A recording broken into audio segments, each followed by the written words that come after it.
has started.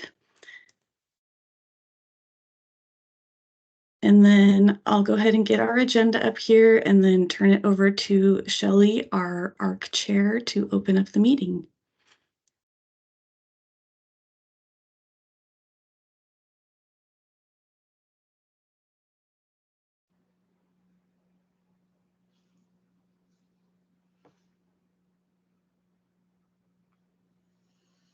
All right, can you all see the agenda up there? Yes, I can. Perfect. Okay, we'll get started.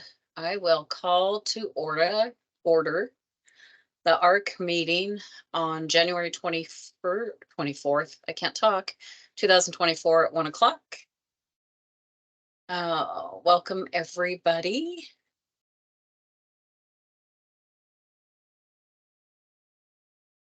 So our next, do you want us to approve the agenda, Andrea, or?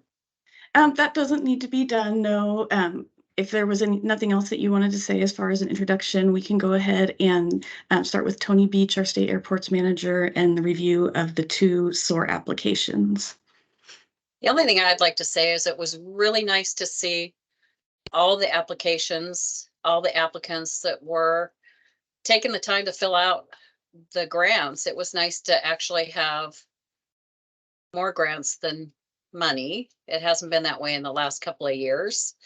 I know it means that some of us aren't going to get all of our grants, but it means that the word is getting out about these grants, and they're not hard to fill out. Yes, they are a little bit time consuming, but for what we can utilize these fundings for to help especially smaller airports move forward and get some infrastructure that they need. I was really pleased with the number of grants, and most of them were really, I mean, some of them had a little quirks. I think we still need to look at how we rate them when they're priority 3 and they're not necessarily, and I think part of that was how they were written in the legislature. But how do you do it when it's, I think last year it was security cameras. It really didn't fall into some of those questions, but I don't know if we, maybe between now and next year, we can look at that and see if there's something that we can look at. But with that, I am good with turning it over to Tony. Well, good afternoon. It's been a couple of years since I've last presented to the ARC for Cycle 4. So good to see you all again. And for those that don't know me, I'm Tony Beach. I'm the state airports manager with the Department of Aviation. So I manage the 28 airports that the state owns and operates. And we had sent out last week the 2 SOAR applications that I'm applying for Cycle 5.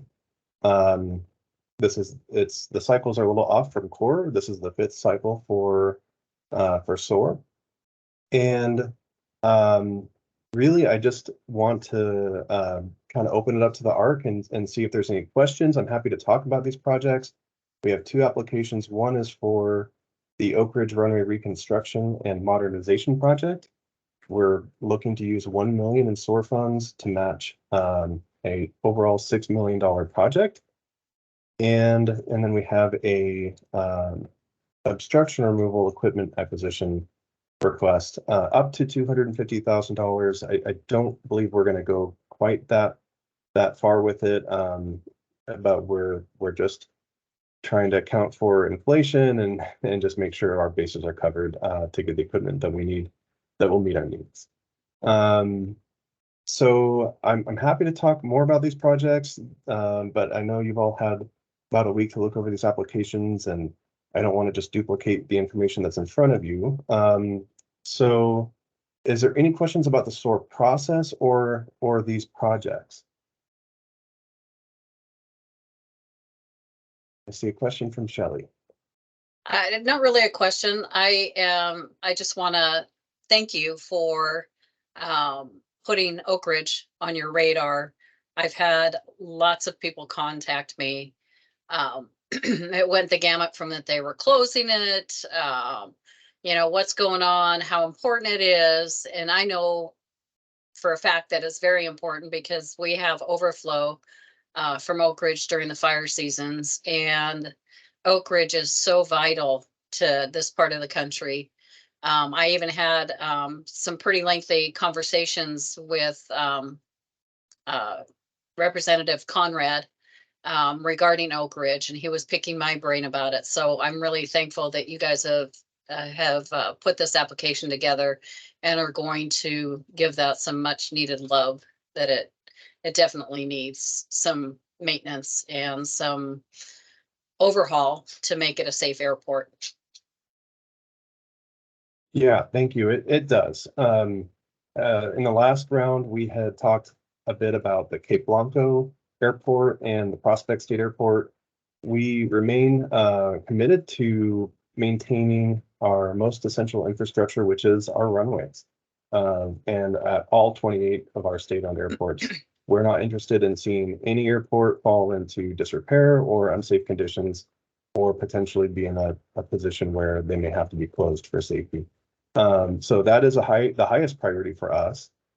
We've also discussed in our board meetings about safety and specifically with obstructions in navigable airspace at state-owned airports, and that's also why we're bringing this application for obstruction removal equipment.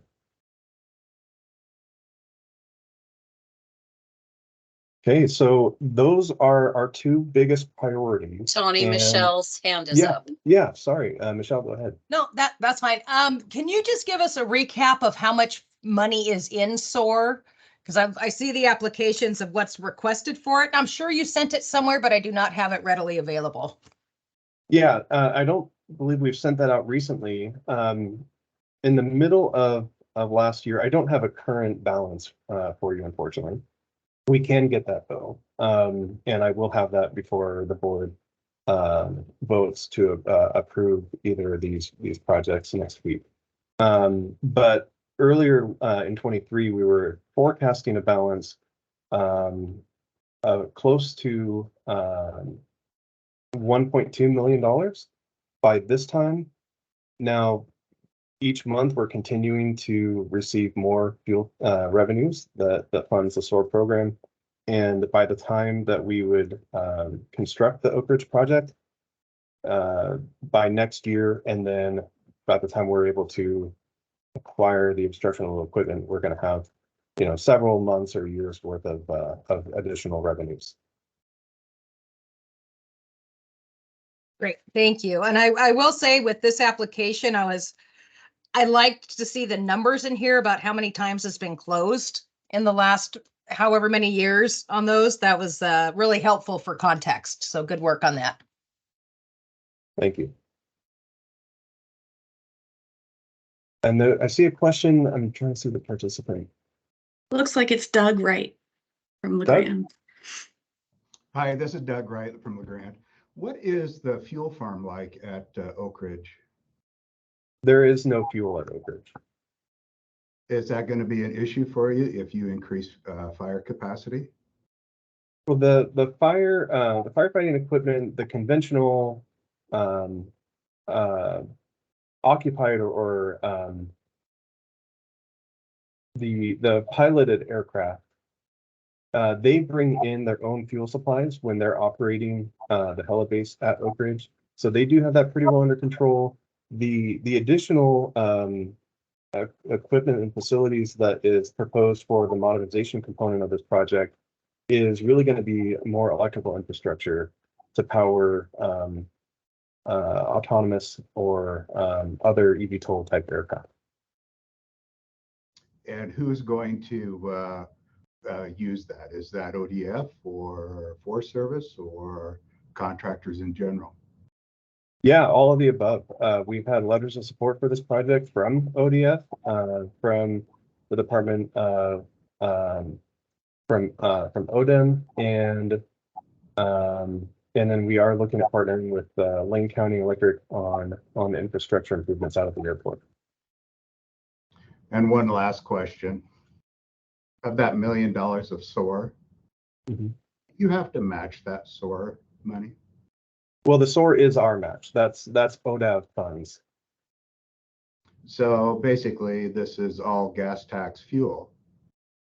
And what I'm alluding to here is that we as local governments, we have to bring match to the table to match core. But ODA, you don't have to match. This is just pure funding. Right. So, and I should have gone into a little bit more about the differences between SOAR and core, and the process for SOAR, because these are SOAR specifically is a portion of the fuel tax revenues that go to state-owned airports, and so there's criteria that that is outlined in the component or the different sections of these applications, the reduction of transportation costs, economic benefit, critical link, and project readiness, as well as life expectancy.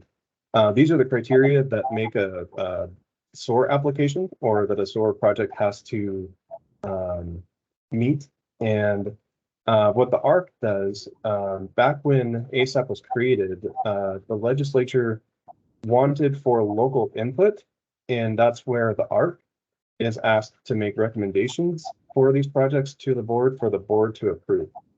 And that's why we're bringing these projects for the ARC to review and give the recommendation if they find that any one of these criteria, the project meets any of these criteria. So it is a little bit different where, because it is ODAV money for an ODAV airport, there is no other matching component, and it's a little bit different than core network. You're right.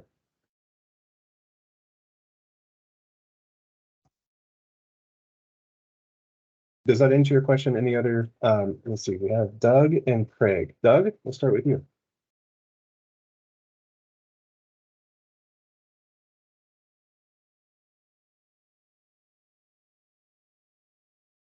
Doug, did you have a question? I think his questions were answered. Okay. Craig. Yeah, so thank you. I'm curious about the other application that you've got up here for 250,000 in equipment. Again, when I consider, from a county's perspective, for example, when we look at acquiring equipment and versus renting and its normal useful life and depreciated values, your number that you're requesting is essentially right there. Again, assuming that you're not using this equipment steadily every single week, which I don't see that indicated here. But beyond that, I am interested in who operates this equipment. Who is the staff that operates it, and who is the staff that maintains this, and how is it going to be distributed appropriately through all 28?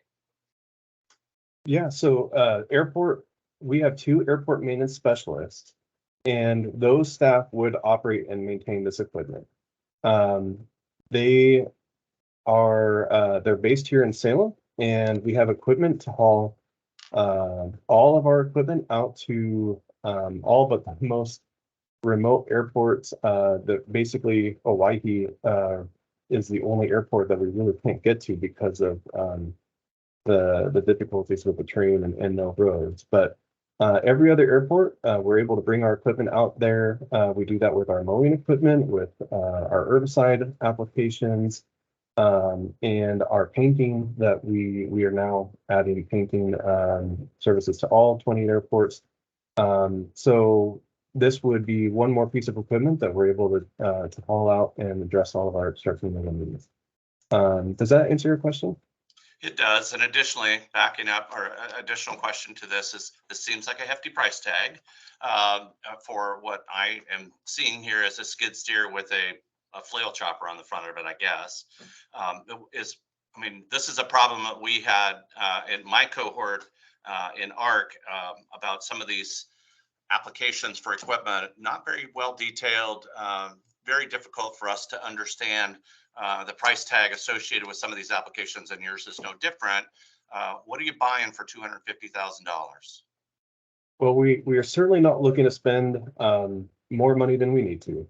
And this is essentially it's a not to exceed with some contingency built in. And I appreciate your comment there because I realized it didn't really mention anything about contingencies, but we really wanted to make sure we're going to get the best piece of equipment that will meet our needs. And we are going to go ahead with an RFP process to meet state procurement obligations and get, again, only the equipment that will meet the needs to remove obstructions and nothing more. And so if that looks more like 125 or 150,000, then that's all that we're going to spend. Well, I got to tell you, I'm challenged with that process. Okay. Is there any other comment or question on that I can try to address for you? I would have liked to have had some sort of a proposal from someone that said, here's what we'll do that job for, you know, for this kind of equipment. But again, you're asking us to allocate an amount of money that you will not exceed. And that just seems like a process that's a little backwards. So I would have hoped somebody would have had a proposal to you and say, hey, boss, here's what it's going to take. Yeah, I hear you. We had reached out to one vendor. We had received an estimate and it was kind of closer to that 125 to maybe $150,000 price range. But going through the RFP process is the bids are going to come in a little bit differently than just reaching out, getting an estimate from the vendor, and they may be more competitive. But once we kind of highlight all of the different criteria we're looking for in the equipment, I just don't know what that's going to look like. And I really just aimed high so that we wouldn't have to come back and ask for additional money if it was short.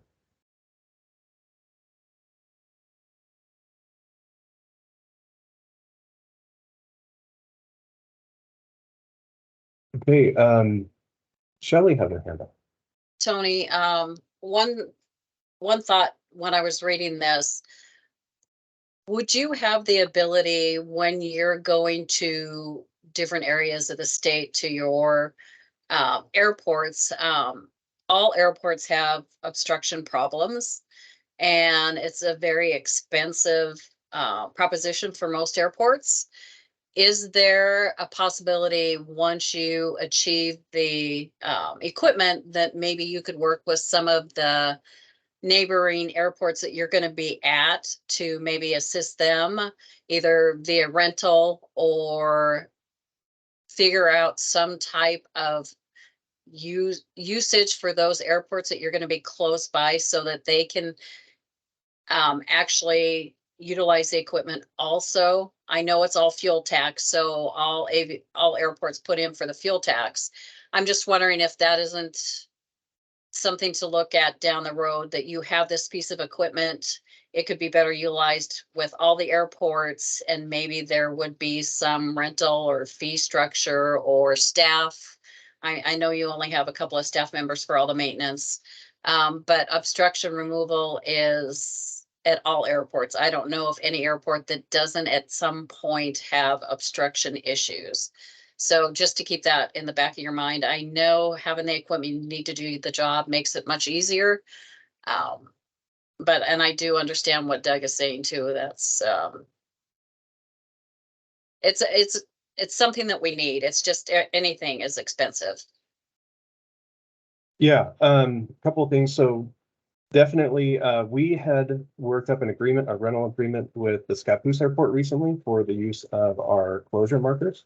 And we're very happy that we could work that out for kind of everyone's best interest, to help out Scappoose, but also just kind of cover our maintenance costs with the equipment.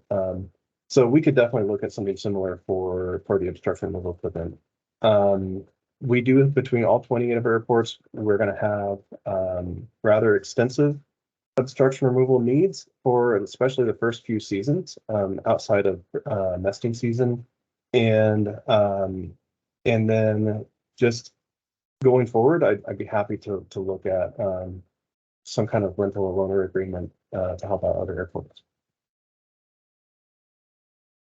Thank you.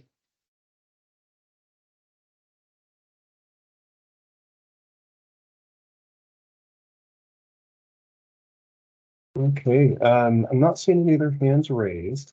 Are there any other questions about the projects or the ARC purpose and role here in reviewing or recommending these to the Oregon Aviation Board?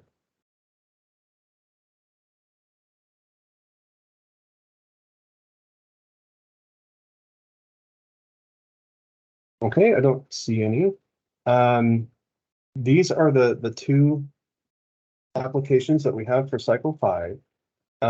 We still have some other projects that that are not as high of a priority for us from prior cycles, and as revenues continue to recover from the drop in service through COVID, and as we receive more revenues, we will be working to catch up on those once we have caught up on those highest priorities for us, which again are pavement maintenance and safety hazards.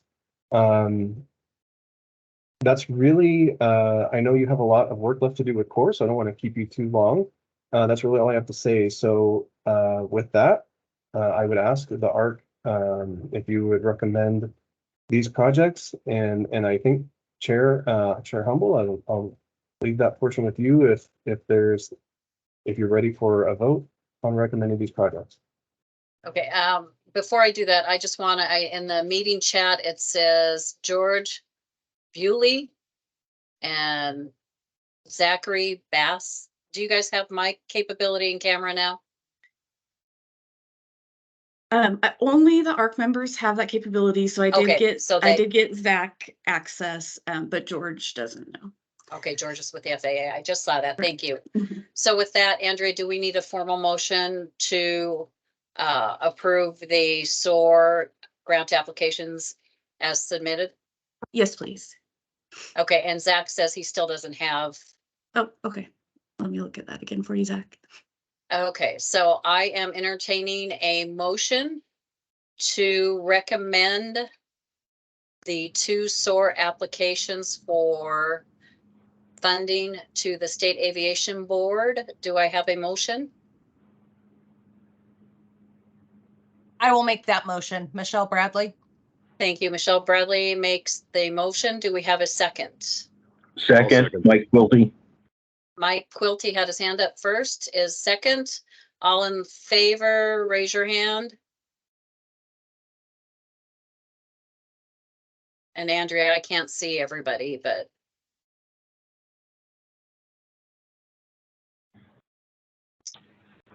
What's the best way? Do you want me to just do a roll call or? Yeah, I only see, it looks like only 3 of the ARC members raised their hands. We've got 4, so Linda, Haley, Pia, Zach. Okay, Mike Quilty was a yay. Yes. Jeff Yes. Reynard was a yay. Michelle Bradley, yay. Craig Pope, Votes no, would do it in a Thanks. split. thank you. Pia Welch? Yes. Haley Walker? Yes. Yes. Okay, who else am I missing? Doug Wright? Yes. That's Alex. Linda Tepper? That was a yes. Yes. It's kind of tough with these screens. Rob? I think you got all the ARC members. Rob isn't Okay. one of them. Okay, well, and it doesn't tell me who is, who isn't. Okay. And I am a yes, so we have, Andrea, I hope you're keeping tally. So we have 1 nay. 1 nay. And Craig, was that for both projects or just on the? Well, I can't give you that because that's not how the motion was made. Oh, sure. If they were taken in separate votes, that it would be different, but I'm not going to vote yes for both of them. Okay, And my objections were earlier noted on the record. thank you.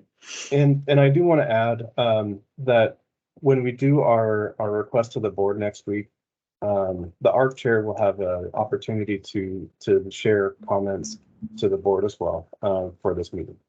I do appreciate all the input and questions we've had today. Well, as chair, let me put this out. Would you do, I mean, we could rescind the motion if there's a strong sense either way and take them both separately. I would leave that up to the body. Or are you okay with the way it is as it sits now?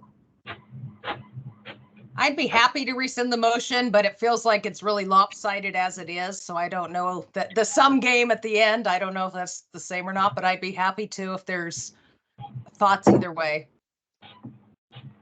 Andrea, as staff, how do you think Oregon Department, the State Aviation Board would prefer it?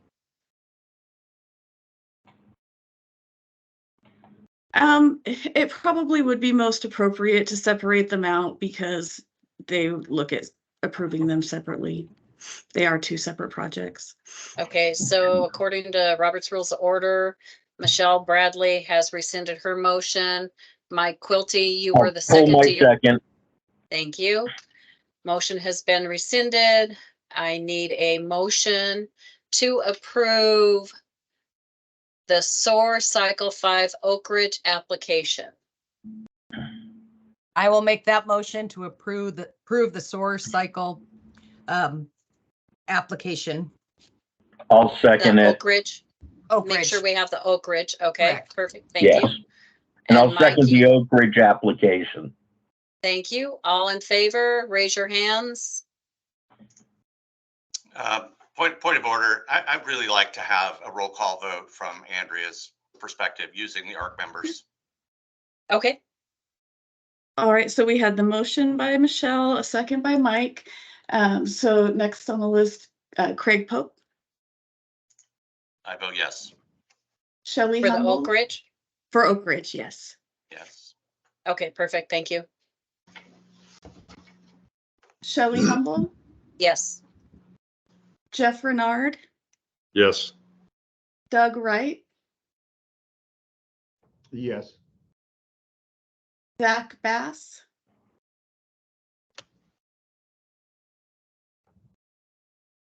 Zach, do you have access to your mic now?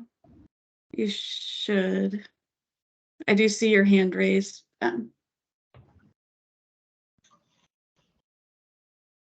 He said no, but I vote yes in the chat. Okay. Don't know why it keeps going off.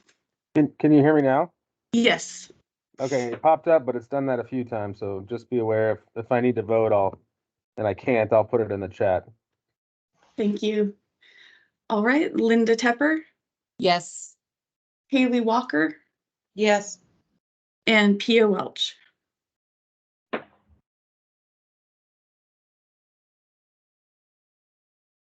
And Pia, your mic is muted. If you could unmute it. Unmuted, yes. Perfect. Thank you so much. All right, so that is all vote of all the ARC members. And motion passed unanimously, correct? Yes. Thank you. I need a motion now to approve the SOAR Cycle 5 obstruction removal application. Okay, I'll make a motion to approve the source cycle application for the obstruction removal equipment acquisition for all state airports. Thank you, Michelle. Do I have a second? I'll second that. Jeff Renard seconds. All in favor? Andrea, do you want to do a roll call? Yes. So Craig Pope, I vote no. Shelley Humble, Yes. Mike Quilty, Yes. Doug Wright, Yes. Zach Bass, Yes. Linda Tepper, Yes. Haley Walker, Yes. and Pia Welch.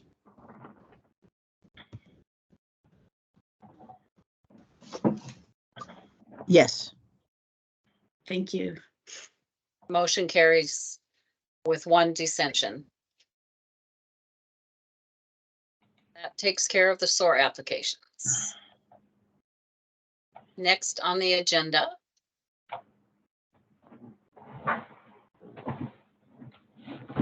All right. Thanks so much, Tony. And next on the agenda, we're going to go through just a short staff presentation going through our core program updates. You have been. I'll shut the door.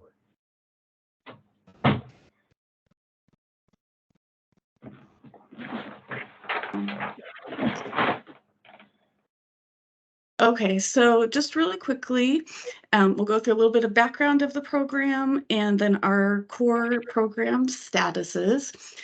Most of you have been on the ARC for a few years in a row now, although we do have a couple members who are new this cycle. And so we just kind of like to share the background information and what has happened in the core program up to this point.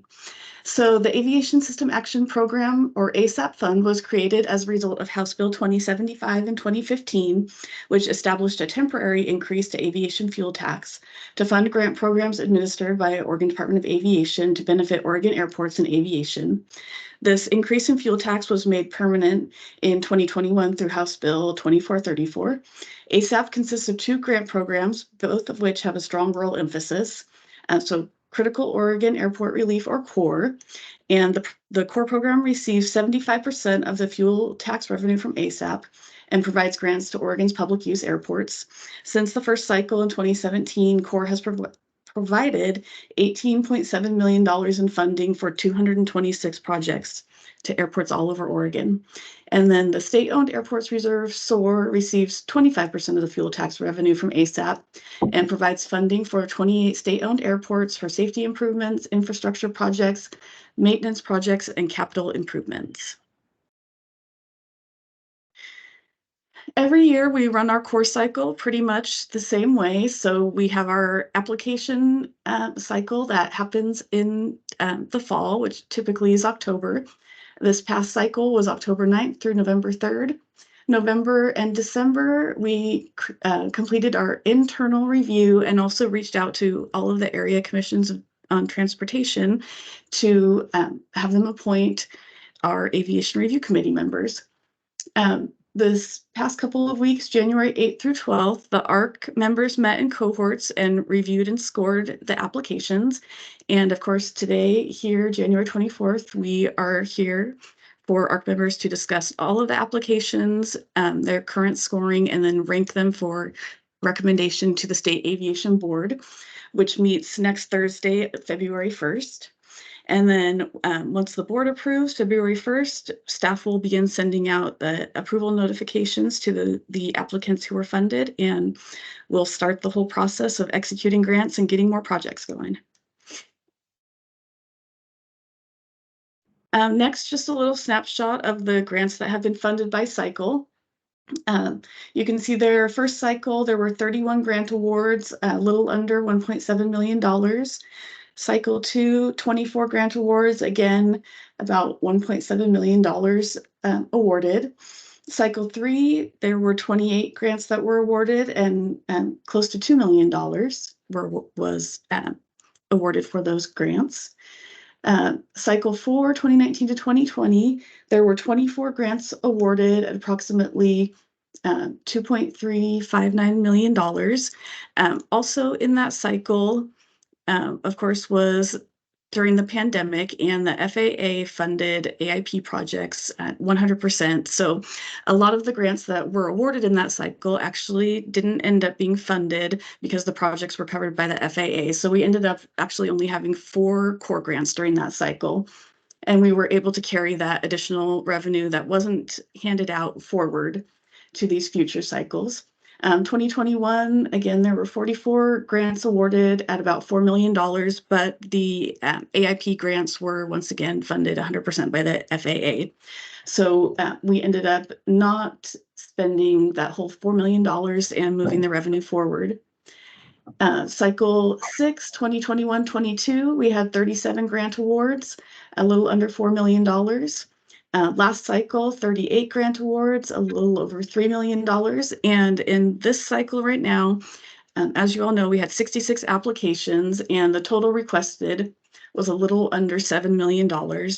And just as a reminder, and this is also in a future slide, we have about $4.5 million in funding available, which is on this slide right here. So again, 66 applications, total project cost from those applications is almost $63 million. with the funding request just about 7 million. And so currently the grants that are in progress, or some are still waiting to be executed, a couple left in 2020, and then we've got about 46 that are underway or waiting to be executed from cycles 5, 6, and 7. The next thing I just wanted to go over, just as a review, is the Aviation Review Committee itself. So what is the ARC? Comprised of one member from each area commission on transportation, is established by the State Aviation Board, and the ARC reviews core applications to determine ranking for distribution of grant funds. The ARC grades the applications using criteria for consideration per Oregon Revised Statute 319.023. And those are the statewide impact questions that you all went through for each application in your ARC cohort meetings. The ARC breaks scoring ties if necessary for application ranking, and then prepares a final ranked list of applications for State Aviation Board member recommendation. So the review considerations were created by the ARC during the first core grant cycle in 2016-17. And these are those statewide impact questions again. Does the project reduce transportation costs or improve access to jobs in Oregon? Result in economic benefit to the state? Connect elements of Oregon's aviation system in a way that will measurably improve utilization and efficiency of the system? Is ready for construction or implementation? Has a useful life expectancy that offers maximum benefit to Oregon? And how much of the project costs can be borne by applicant from sources other than ODAV or Connect Oregon grants? And then the scoring criteria that you all used, there was the meets the standard, which is an applicant question that is thorough, specific answers, states how the project meets criterion, cites facts and examples, attached supporting documentation. Somewhat meets the standard is general, superficial, non-specific answers, limited or incomplete supporting evidence, and then does not meet standard is incomplete, implausible, provides minimal or no answers. Applicant reported project did not meet the criterion. So next slide, I'm going to hand off to Alex if you're ready. Yep, good to go. All right. Good afternoon, everybody. So, yep, I will take it from here. So per our administrative rule, Chapter 738, Division 124, generally the maximum grant amount is capped at $150,000. Oh, there we go, per project. And there is always the option to ask for a higher amount up to 250,000, but it does require some additional forms and additional review by staff, the ARC, and the board. And at our June 23 board meeting, the board approved an increase to the maximum amount to request from 150 to 250 for all applications as an option that would not require that additional review for this current or upcoming cycle 8. And the applicants still must meet that required minimum match as described in OAR 738. So for this cycle 8, we received 18 applications that requested above the $150,000 mark, and they all met the minimum match requirements. Next slide, please. And in prioritizing these applications submitted for the core for this ARC group, they consider the following factors: the total score of the applications, the applicants that bear the most cost of their total project or their sponsor match, projects related to safety and infrastructure, quantity of projects applied for at an airport within the same grant. So some airports only applied for one project, some may have applied for 5 or 6, and then their regional significance of the airport. Next slide, please. And then real quick, we're just going to go over, the priorities. So priority 1, go ahead, Andrea. So priority 1, a couple of things that came up during our ARC cohorts. So for a core grant, let's see if I can get my names right here. LMT, what airport was that again? Don't quite have all my identifiers memorized yet. I don't know the next one. That's Klamath Crater Lake. There we go. Perfect. Thank you. So FBO roof replacement. Question from the ARC was, are there any environmental concerns related to the project? and any design done for this project. And Andrea had reached out to Klamath Falls Crater Lake, and the response was there's been multiple repairs on the roof over the years that included environmental investigations with no issues found.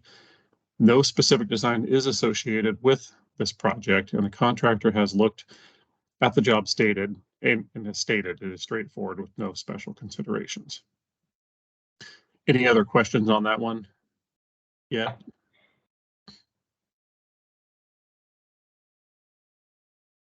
Don't see any hands up. Okay, I'll move on to the next one. O&O, I know that one. Ontario, I believe. So perimeter fence and access gate. BLM has current, the question from the ARC was that BLM has current project adjacent to and or on the airport property. Is there any chance that BLM could potentially, partner and participate in funding for the same fence and gate? Andrea again reached out. The answer from the airport sponsor, BLM has $5 million project on leased area of airport and cannot fund anything that is not associated with their leased area. Any other questions on that one? Oh, yep. I Go got ahead, Shelley. Sorry. Yeah, sorry, guys. We just had another transformer blow. So I'm back on Oh, no. generator. We just got power this morning and we've been out 14 days and now it just went out again. So I lost y'all for a short period of time. Well, glad you were able to get back on. So sorry to hear that. Go ahead, Zach. Sorry. Just a clarification, I don't know if we know this, but so BLM is leasing land from the airport and wants to do a $5 million project on the lease land, or is it the other way around? Andrea, According do you to, recall? yeah, I'm not 100% sure all of the details on their project, but the response I received from Ontario in regards to this is that BLM has leased area on or adjacent to the airport where they're doing this project. Okay. Okay, gotcha, thanks. And I'm sorry because I got booted off. Can someone bring me up? I'm confused at where we are. Sure. So we are just reviewing some of the questions that came up during the ARC cohorts. So this, the top one was Klamath Falls Crater Lake. There were some questions around environmental concerns for the FBO roof replacement. Nobody else in the ARC currently had any questions on that one. And then now we're just on the Ontario perimeter fence and access gate. And if there was a question around BLM and being able to potentially fund some of the project that's on or adjacent to their leased area. Okay, thank you. Craig, go ahead. Yeah, thanks. And I'm the one I think that brought this question forward. And again, it's a little challenging to me, the response when this is about security and BLM has this project and they're advocates for this security. So I don't know if there's a way for anybody to challenge them on this, but it's like you're actually a partner on the airport. And so this is about security for all folks on the facility. And so they must have some sort of rules that they can demonstrate to us about why they wouldn't pay for securing their needs. So Craig, this is an FAA project, right? Since it's priority 1? Correct. Yes. Gotcha. So the question was just because they abut a BLM land, why is BLM not handling a portion of the cost? Is that your question, Craig, here? Yes, yes, it is. Got it. My question was, why are they contributing? If not, why not? Okay, all I can say is we have land that abuts BLM and we've never asked for their help on a fencing project to protect just our property. That's all. Okay, now I understand what's going on. Got it. So Zach, I believe it was you that was talking. So what you're saying is it's actually airport fencing, not BLM. It's just that they're attached. You'd be sharing a fence line. Well, that was my question. I think Craig said that's the case, and I think he was just asking that if it's abuts BLM land, why aren't they helping with the cost of the fence? So, but maybe I'm wrong. That was the question I had, but yeah, I don't know, Craig. I don't know if you have more information or not.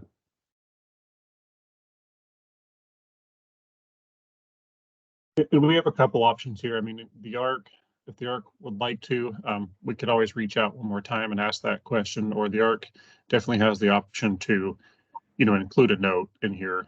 Either way, whether or not it's recommended or not, but we can include a note and bring that up with the board during its review next week.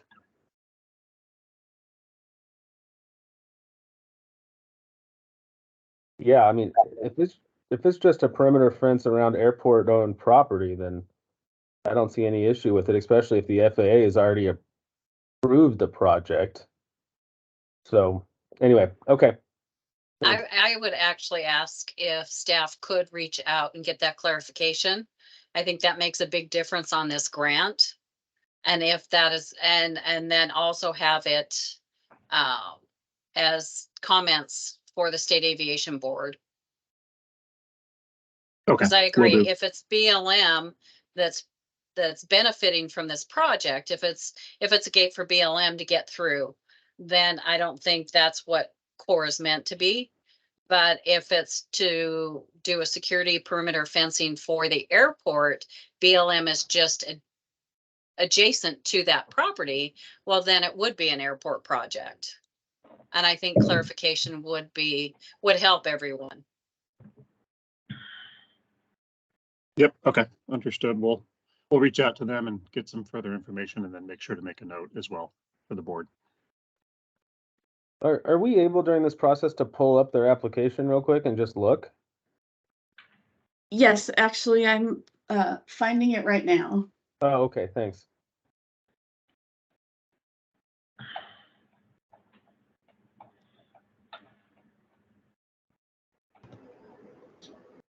Page 292 on the applications, Andrea. Thank you. Yeah.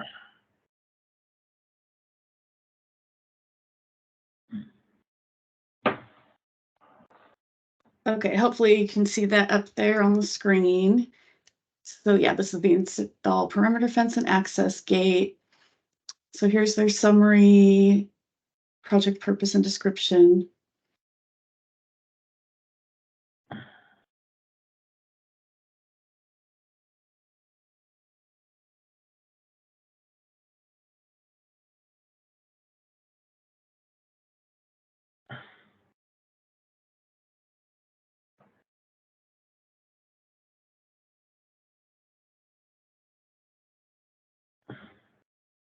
So it is related to BLM Firefighting Center, the southeast corner of the airport.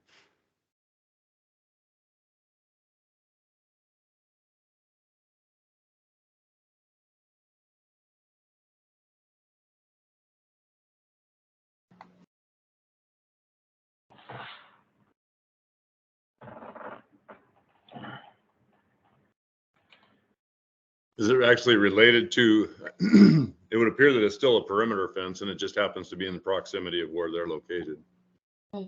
Is there a map that shows the fencing to be installed in relation to? Let me look and see if they submitted one.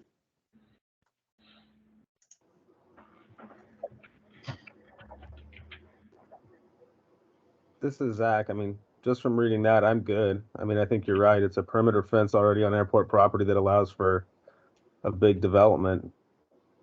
Yeah. This is Haley, and I agree that it appears to be a perimeter fence for the airport to protect assets inside the airport. However, my biggest question is, I believe it's $175,000 ask or project for 2,600 linear feet. That's a substantial 2,600 linear feet with a 7-foot chain link fence. So I'll jump in here. I just, while you guys were chatting, I just called the airport manager. And so the fence is only the perimeter of the airport. Apparently for quite some time, there were several gates, there currently is several gates that have access to the airport, and there's a golf course nearby. And the idea would be to close all of those gates and, or most of them anyways, to just put in a singular fence. BLM isn't entirely separate. It is, you know, adjacent to, but this would just be a perimeter of the airport fence and closing gates and providing more security.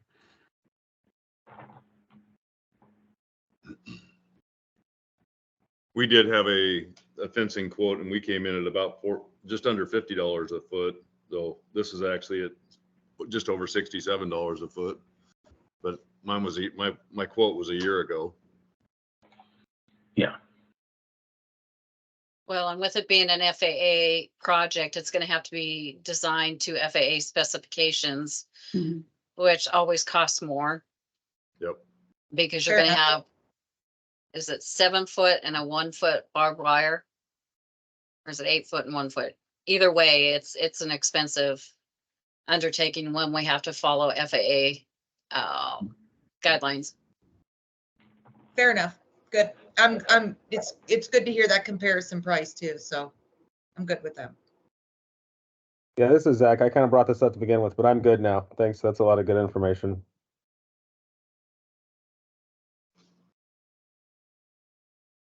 Okay, we'll move on to the next slide.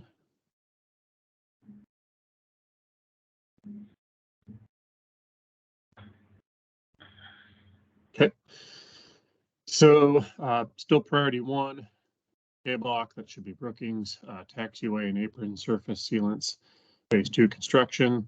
So the application, these are things to consider. So the application is requesting retroactive reimbursement for some project work that was already done this last October. And per our core rules, a project is not eligible for funding if it is completed prior to the application period deadline. The deadline was November 3rd, 23. Project end date is listed as May 15th, 24 for FAA closeout, but actual work was complete in 2023. So the consideration here is just whether or not the ARC would still want to consider moving this forward or, not recommending it. Andrea, didn't you, when we had a question similar to this in our cohort, didn't you say as long as it was an FAA project, funds already expended were allowable for reimbursement? Yes, but that's kind of a different situation because this is more specifically speaking to the fact that the project itself was complete before the core application period. So this one was kind of on the line as far as whether it would be allowable by core rules. And so our biggest question is, does the ARC find it appropriate to fund this one? While they did list the project end date as not until May of this year, the project itself was actually completed in October before the application deadline. Thank you for the clarification. Yeah, Someone has their hand up. I'm not sure who it is. it looks like Linda. Is there a reason they didn't apply for this project under a previous core grant application period? I don't believe they mentioned anything in regards in their application. We can't speak for them, of course, the airport, but Whoever has some music going. Oh, thank you. They have a new airport manager, Director Kenji Sugahara, and I visited several of the airports along the coast this last spring and summer. And when we met with them, they weren't really familiar with the core grant program and didn't even sound like they were, aware of what they could apply and not apply for it. So again, can't speak for them, but I think they just weren't even aware of the program and the opportunities that it offered with the grants. What was their commitment to the FAA on their grant match prior to the project moving forward?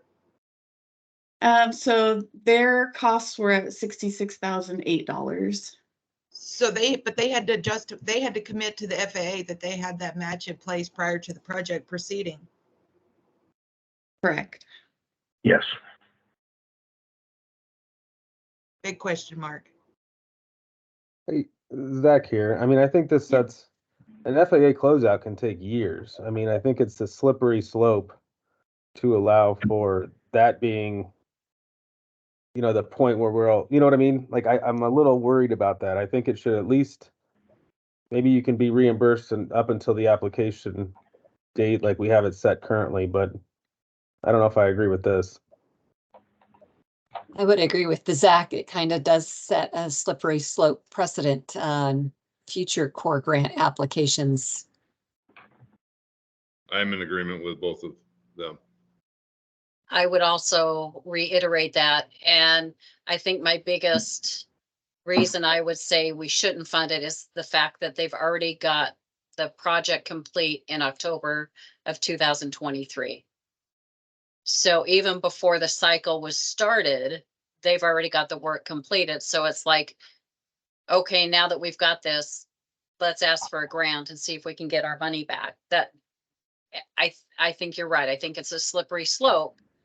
And I understand why we allow some costs to be reimbursed because the FAA cycle and the core cycle don't match up. So I understand why there's a little bit leeway for that, but it's got to be a current project when we're reviewing these grant applications.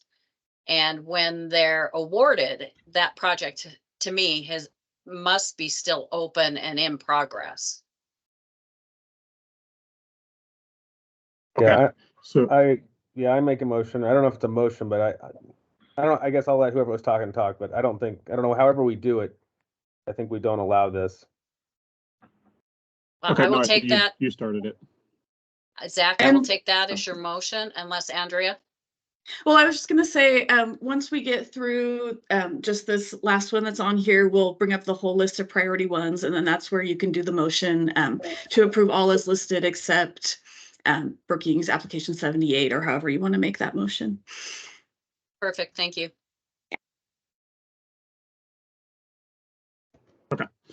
Moving on to the priority 3, Scappoose Airport Waterline Expansion Construction. Project is for about 1,200 feet of water line, 600 of which is public. The other 600 is private. Total request 135,000. And we'd like the ARC just to consider the costs associated with the section of the water line that's designated as private. So, about 50% of that 1,200 or of that $135,000 is potentially only usable by private and not public. And I can speak, I do believe that was one of our cohort applications. And that was a question because part of it was public and part of it was private. Yeah, I think I was also on that brought up this question, Zach, again. I don't know. I mean, if they don't fund part of the private, do they just not get the water into the airport? So I kind of go back and forth on this, but I don't know, Shelley, do you have any more to say about kind of that question? Well, and I'm trying to remember when we had the discussion through that, was the city going to pay for the water line all the way up? We Did we did reach out. We reached out to them, and actually, the Port of Columbia County is funding the whole water line. The city is not putting in any of the funds.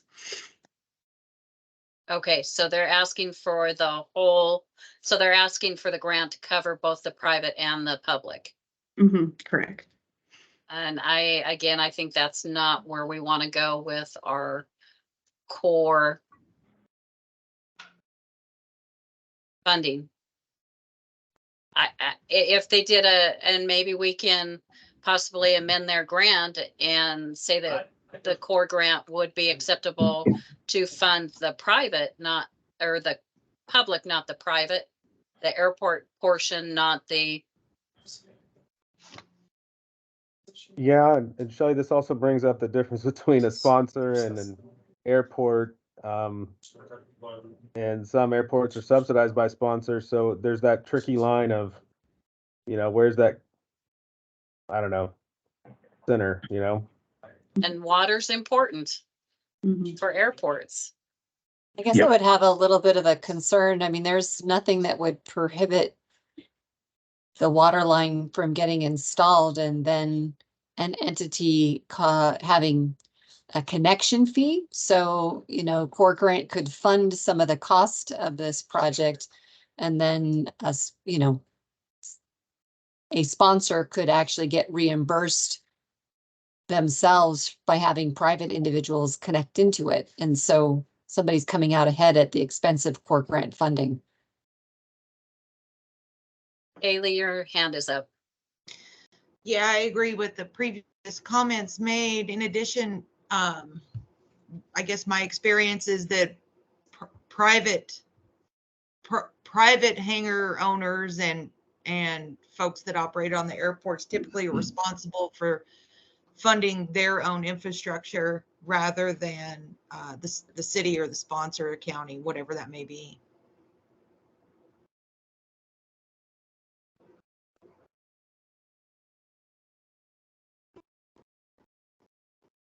So on this one, the ARC can recommend a different funding amount that was requested. If you want to recommend just partial funding on this one.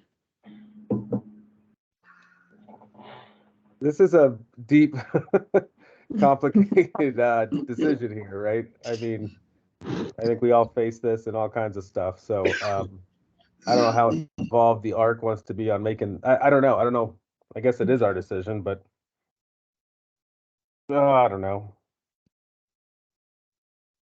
So confirm for me, so is the Port of Columbia County who owns the airport? Correct. But so they must have like an enterprise fund like we do. So we're completely separate. Is that what I'm understanding from per se the general fund or the county's general fund? And that's why they're asking for the funding for the entire line? I don't know if we know. There's a lot. Again, that's a complicated Yeah. question. And I mean, federally, they have to be separated from the sponsor and revenue guarantee, also land, but that can get tricky. I mean, it looks like from the description that the first part of the water line to be installed is the public part of the water line, and it's the last half that is the private. So it doesn't look like if we chose to just fund the public side or recommend funding of the public side, that should stop the project. It should actually just make sure that it goes to the full benefit of the airport, and then privately somebody else needs to pick up the funding if it doesn't come through core. Or they Yeah. could look for other funding available. I know there's a lot of water grant funding systems out there that maybe they could do that for the county part, for the private part. Haley, your hand is up again. Oh, nope, that just didn't get taken back down. Well, Well, I just mean, don't want anybody to be left out. from what I can see is the public line, which I'm sure is the port that's not on airport property, will be extended to the gated airport road. That's when they'll do the assembly and bring it into the airport, right? Or wait, maybe I'm reading that backwards. I'm reading the exact same thing as you. I'm with you, Zach, because is the public belong to Scappoose outside the gate? And I mean, what's public and what's private? Because is behind the fence, is that the airport? And then everything outside of that is public asset? Well, it should Outside be. of that bay? Is there a map on this? It should be everything on their Exhibit A as part of their master plan. It should show airport managed property. Yeah, let me find what they sent over.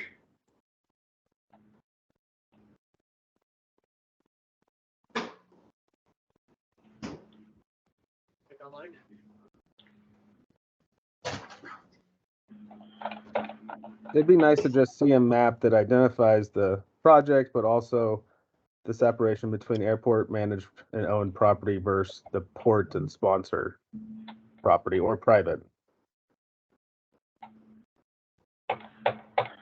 So there we go.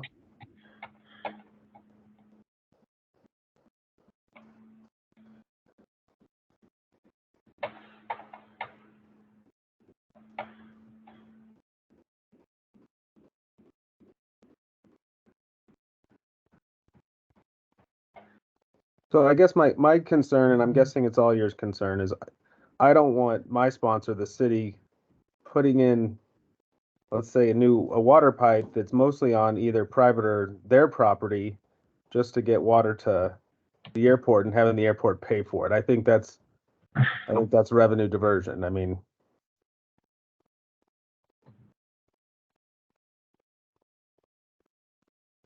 That's definitely what I'd be concerned with as well. I agree. I might suggest that we may be beating ourselves up over something we're not going to have to decide. Port of Columbia has 3 or 4 applications. And one of the things we're supposed to consider is how many applications an applicant has for a grant. And this, I don't know where this one in particular shows up on the scoring. And it may be low enough down on scoring that it's well outside of the projects that we may need to fund. So I'd say keep an eye on it right now, and it may drop off naturally when we get to the point where we're slicing up money. agree. This is a priority 3. Yeah, Correct. good. Yeah, Good I point. agree. Let's move on. Let's move on. It's priority 3. The only thing I will caution is normally when we bring it to the State Aviation Board, we ask them to approve all projects so that if something falls out or if one project doesn't take as much money as they think it will, then the staff can go down to the next grants. I would say, yes, we don't probably need to spend a lot of time on this, but maybe put a note in there that only to fund. I think it's low enough down there, but just so that you're aware that some of the projects that we don't think are going to be funded may actually come back and be funded, just so that you're aware. So this might be, in my case, if this came up, it would be an FAA legal review. So I don't know, maybe this is something ODA passes on to see what would be your stance, and somehow we build that information into future cycles. Right, to applications can't do this, right? But just what I would suggest for the future. But we Yeah, can an move past it now. additional training exercise, additional training information. Okay, Haley? Yeah, so just good points, especially Mike Quilty. But just to clear it up, you're right. They have 6 applications in for this round, and this particular application, I know I'm jumping ahead from core staff, but I've done crunched the numbers, and this application actually happens to be the one application just above the cut line. So it is important. And Shelley's note that if some things fall off, then you move to the next grant. So this could actually be funded in the future as finances move around and projects come and go. So, you know, we may not need to spend any more time on it, but it's definitely something we need to consider if it's worthy of recommending to be funded or not.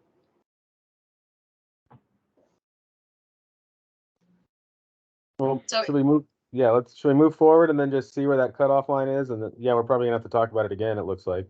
Yeah, when we go through all of them, I think we have that notated where that's another one we're going to look at. So when we start going through the list, we could have another discussion if we need to, or we can move it down lower for those reasons.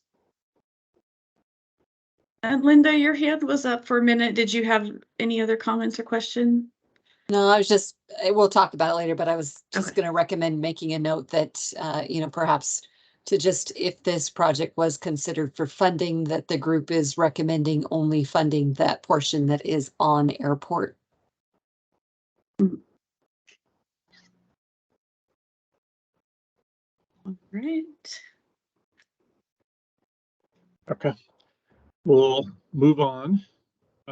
So this one is going to be news to pretty much everybody here. So a couple of other things to consider. Priority 1, FAA grant matches.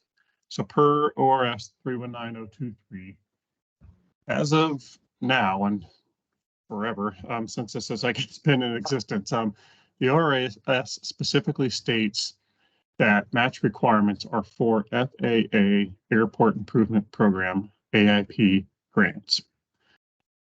And this is also defined as priority 1 for grant requests in our OARs, again, chapter 738, division 124. Andrea and I have recently begun doing a pretty thorough overhaul of all of our OARs. We're working through drafts. We'll have a rules advisory committee coming up soon. And we haven't reached out to anybody on that. We're pretty early in the process, but that will be happening. And DOJ brought it to our attention that the current priority 1 grants that are BIL probably should not have been approved as priority 1. BIL grants do not currently fall under priority 1 because they're not specifically AIP grants. We went back and forth with DOJ quite a few times trying to figure out just some way to link BIL and AIP together, but even right on the FAA website, BIL specifically states it is not part of AIP and is from an entirely separate funding source. Again, we caught this fairly recently. We were fortunate enough to get a legislative concept into a omnibus bill during this short session. Omnibus are sometimes great and sometimes not. Sometimes there's a poison bill in there that could affect where this ends up. This is all something to keep in mind, because what we would like to do is just remove FAA Airport Improvement Program grants and just amend the statute to read FAA or Federal Aviation Administration grants. So it's not specific to AIP or BIL or anything. It's just FAA grants. Next slide, please. I think we talked about it in the next one here. So that means if this concept is not approved during this short session, we would have to execute BIL related grants as priority 3. And before I go on to considerations, this would not change anything that's been already executed ongoing. This would only be for anything that's not yet executed. So there might be a couple in the current cycle 7, and then of course this cycle 8 that we're reviewing now. There are several. So considerations: BIL grant match applications are currently listed under priority 1 with the AIP grant match applications. We could move the BIL match applications to priority 3 with their current score, and with their current scores. That would not change the cut line for applications to be funded. And if BIL match applications are in priority 3, would the ARC recommend other non-BIL match applications be funded instead of BIL match applications? So I guess in a nutshell, if this isn't approved here in February to revise the statute, would the ARC want to move all of the BIL priority 1s down to priority 3? That would basically bump all other priority 3 down to the bottom of the list. I think I covered everything, Andrea, right? Yeah, and just to reiterate, so as Haley had already looked at, there is a cut line as is with the BIL matches in priority 1. And with the scoring on those BIL matches, if they're moved to priority 3, the cut line actually ends in the same exact place with the same applications below the cut line. So it's not really affecting anything that way. If you were going to approve as is with everything in priority 1, it wouldn't change it to move them to priority 3. So the biggest question is, in comparing the applications that are BIL matches, are there ones that the ARC would end up recommending over a BIL match grant. So that's kind of the biggest consideration there. And I do have, so I can show you on this sheet here.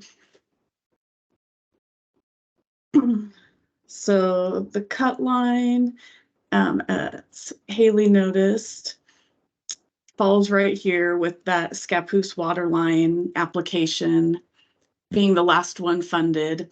Now, if the Brookings one is being taken out, that takes about, where was it there? $59,000 out of this, but it doesn't really affect what would be funded down here, just because of the way the dollars add up. So whether the BIL grants are in priority 3 or if they're in priority 1, the cut line still ends up being these same ones are unfunded.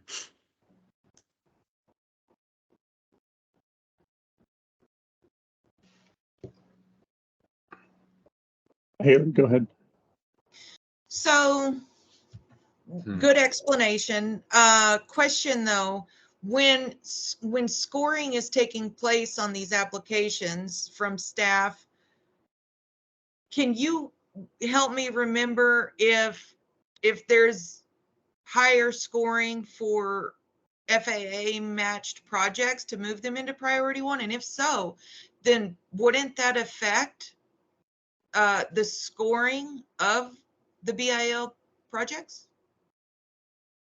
The automatic scoring that happens through the grant system as part of the application process, actually the applications that do not have FAA funding actually have a little more of a bump in their scoring. So technically,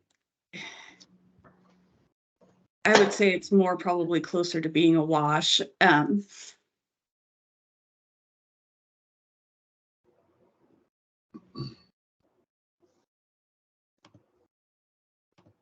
Let's see, I kept all the scores on here.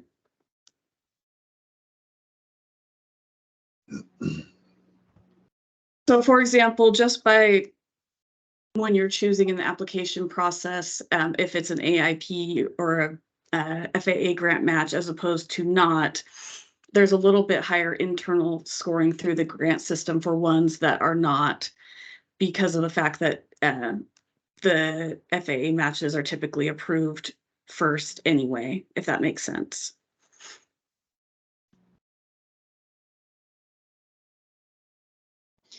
Yeah, that makes sense. I just couldn't remember where the bump went. Did the bump go to FAA projects or did the bump go to lower project? To non-FAA. Okay. It goes to the non-FAA. Thank you. Yeah.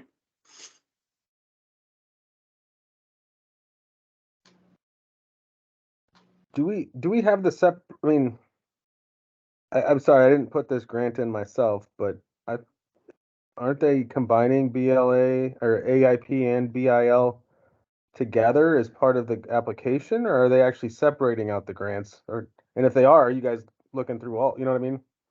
Some have BIL and AIP funding, and those ones we left in priority 1 because they do have the AIP funding. So it's only ones that were strictly BIL only that would be moved to priority 3. And how many of So- those were there again? Sorry, that were BIL only. I apologize there, but That's okay. oh, there you go. I see what you're saying. Okay, So there's 11 that are Got it. BIL only. got it. Thank you. So we have our state aviation board meeting on February 1st. When would we know? Probably not till the middle of February. So it's kind of like we're gonna have our meeting before we know. Since it doesn't change the funding per se, or does it if you take into account, but you said it doesn't. So all the non-BIL would stay in priority 1, and then you have the resiliency, which all of those should be approved anyway. because we still, our cutoff is still a high. So you're saying it really doesn't matter? There's not, Exactly. The same applications that are under the cut line either way, basically. And so that's really where this last point comes in. It's if you were to look at those priority 3 applications that are under the cut line, and there were ones in that list that you wanted to approve above one that had BIL match funds to it. Bumping somebody from further up the list. Basically, yeah.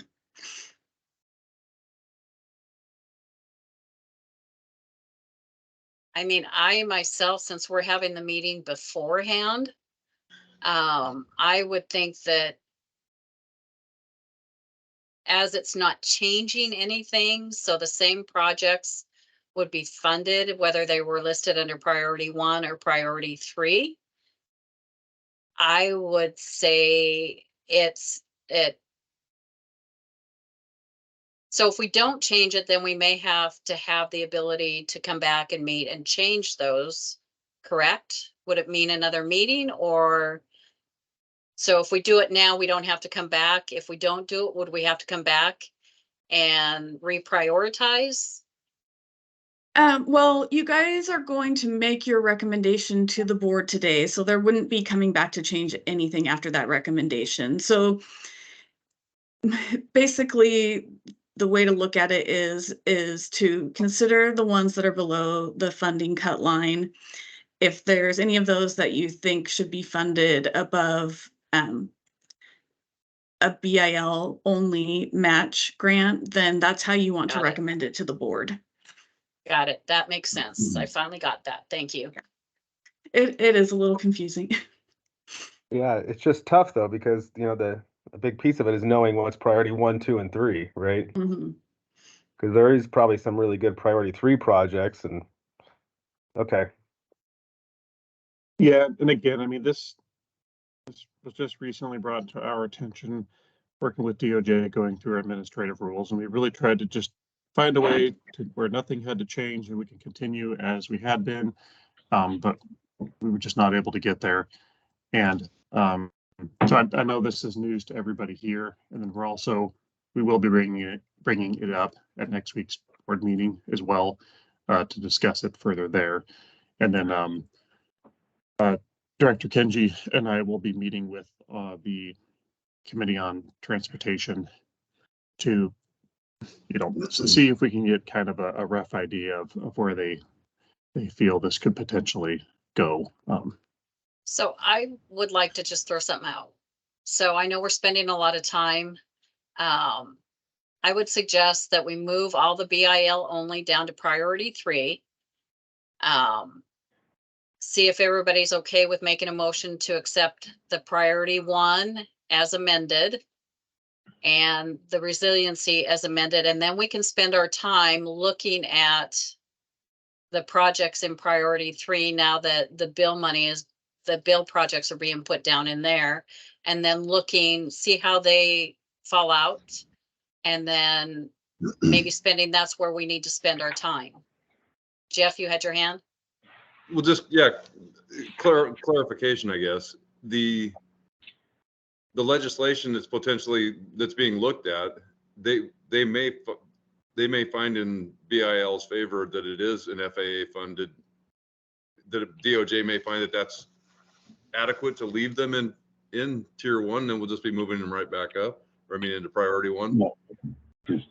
So the And- way that the statute is currently written, it specifically says airport improvement projects. It specifically says AIP, which is where DOJ is held up and so if the LC goes through the session, the statute would be amended to where it's just FAA grants with the removal of AIP. So there's just no specification. It's just a FAA grant. So if it is approved and goes through, great, everything's good to go.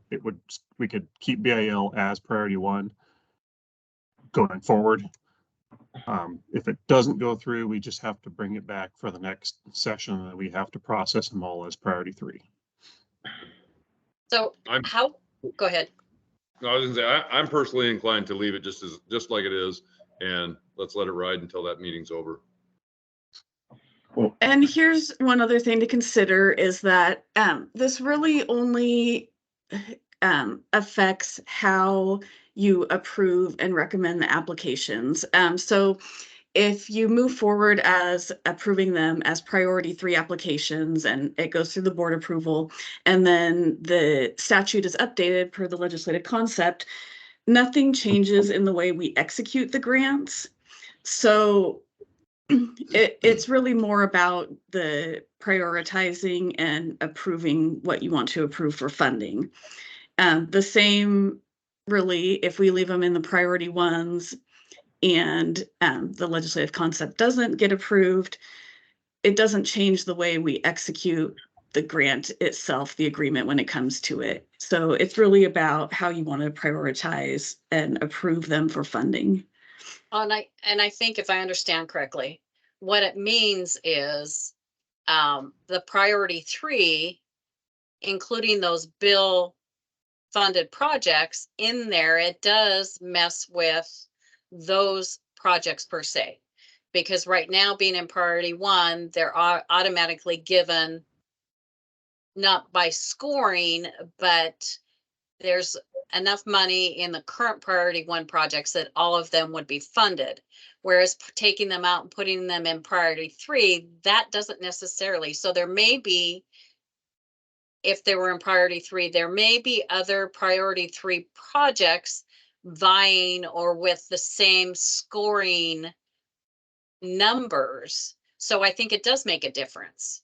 Correct. Yes. But how hard would it be to do what Jeff said, have an A and a B and take it to the aviation board and say, if the legislature finds this way, here is our slate of applications. If the legislature decides that BIL cannot be in there, here is our slate of applications. So have an A and a B, have them both approved, and then it just depends on how the legislature rules.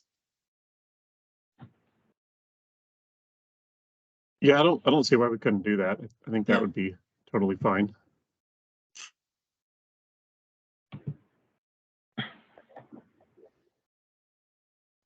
One question to that is there time?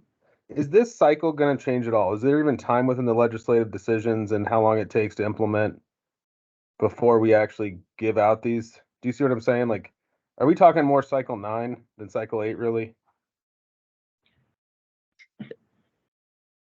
So it affects the how you want to fund and approve them for this cycle.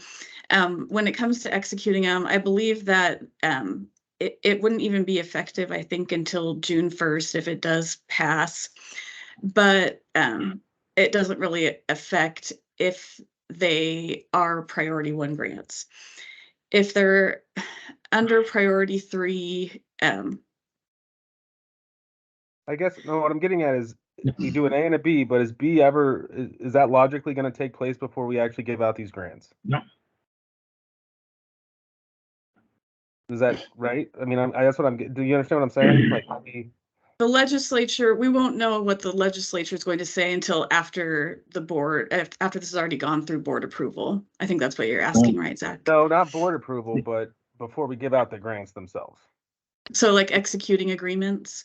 Correct. Because the board can approve both in case what happens too, right? And then, but can we even get through legislation to even do B before it's executed? Yeah, because the execution of the grants once they're approved is a whole process. So, not all of them get executed right away. It can be a couple of months. So they won't necessarily be executed before the legislation goes through. Okay, perfect. That's what I need to know. I'm good with A and B then. I'm going to play devil's advocate and say the applications were made when the rules were written a certain way. Chances of the legislature writing that legislation and then saying it's retroactive, you're going to have people that are going to be very willing to grab a hold of their attorney if the project's big enough and say the state's not following the rules that were in the law that was in place at the time the applications were submitted. I've done what, 5 or 6 Connect Oregon cycles now, and when we're giving away grants, you got to be really careful that you follow the rules that were in place at the time the grant cycle went forward.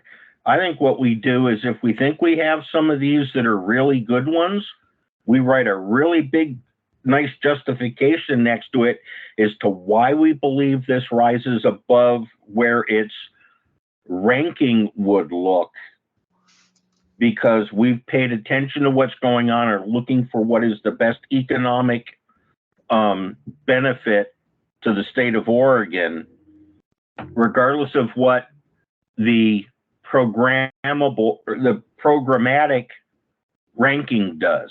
That's where we take and show that we have used our decision-making process to come up with our answer.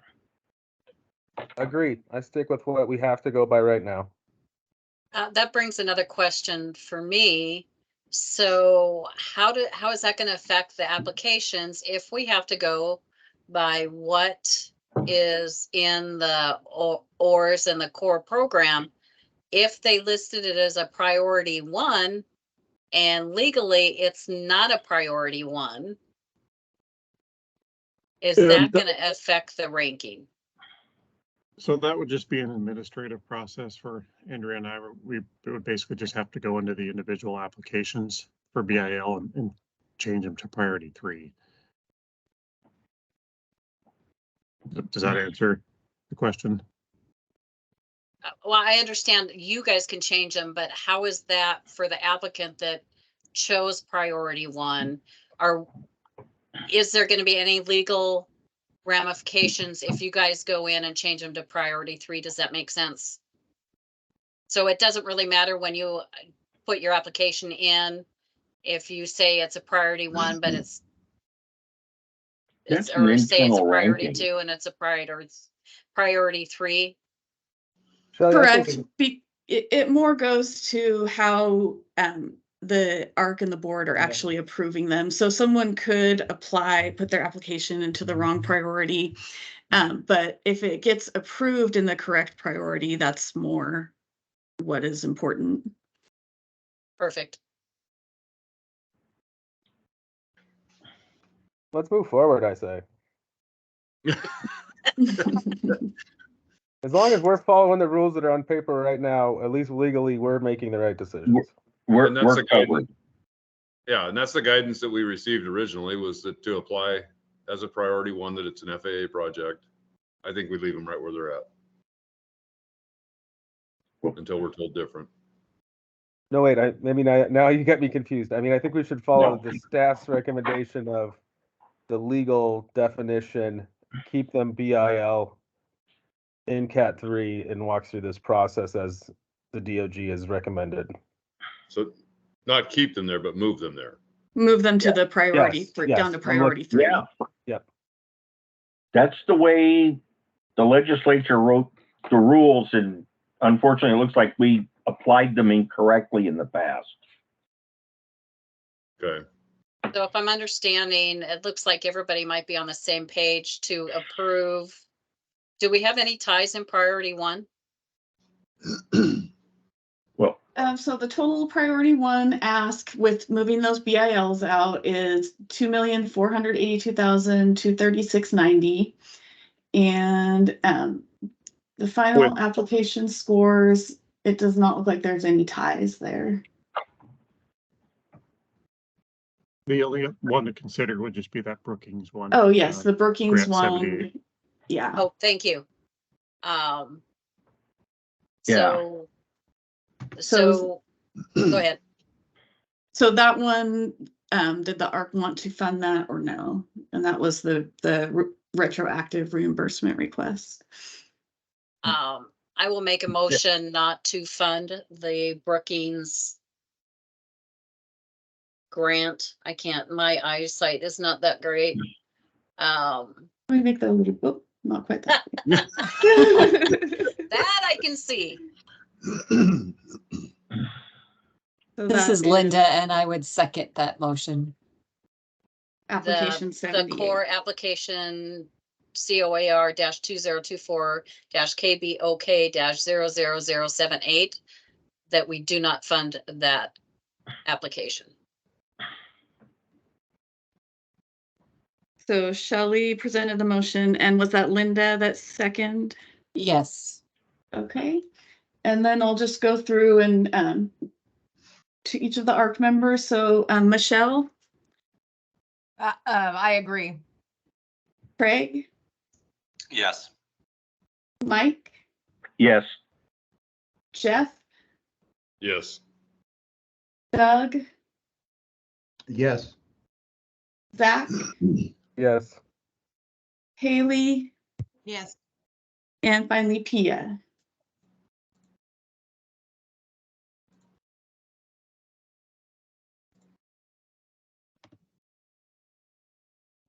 Are you still there, Pia?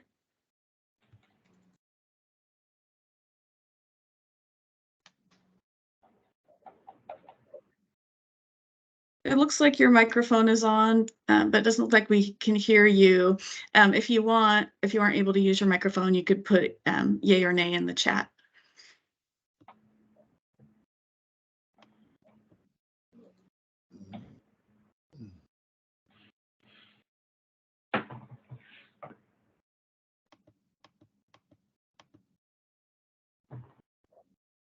Okay. She put yes in the chat.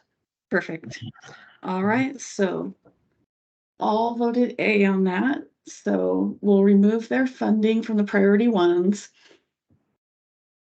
So that Before will, moving yeah, on, I think these are good to go, but I just want to double check. So the Klamath Falls roof replacement and the Ontario perimeter fence and access gate, did we need to revisit those while we're in priority one, or are those good to go?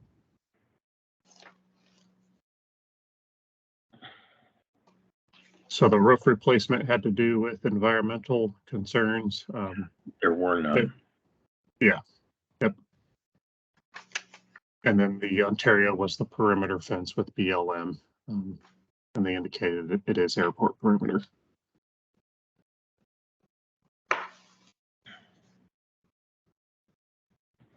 I'm good with both those. no objections to either of those. Okay. So then we need just a motion to approve the priority one. Is that my understanding? Correct. So we're opening it up for a motion to approve the priority one grant applications for funding as presented. I'll make that motion. Jeff? Mike Quilty, I'll second it. Thank you. We have a motion and a second. Any other discussion? Okay, Andrea, if you want to do roll call. All right. Michelle Bradley, Yes. Craig Pope, Yes. Shelley Humble, Yes. Doug Wright, Yes. Zach Bass, Yes. Linda Tepper, Yes. Haley Walker, Yes. and Pia Welch.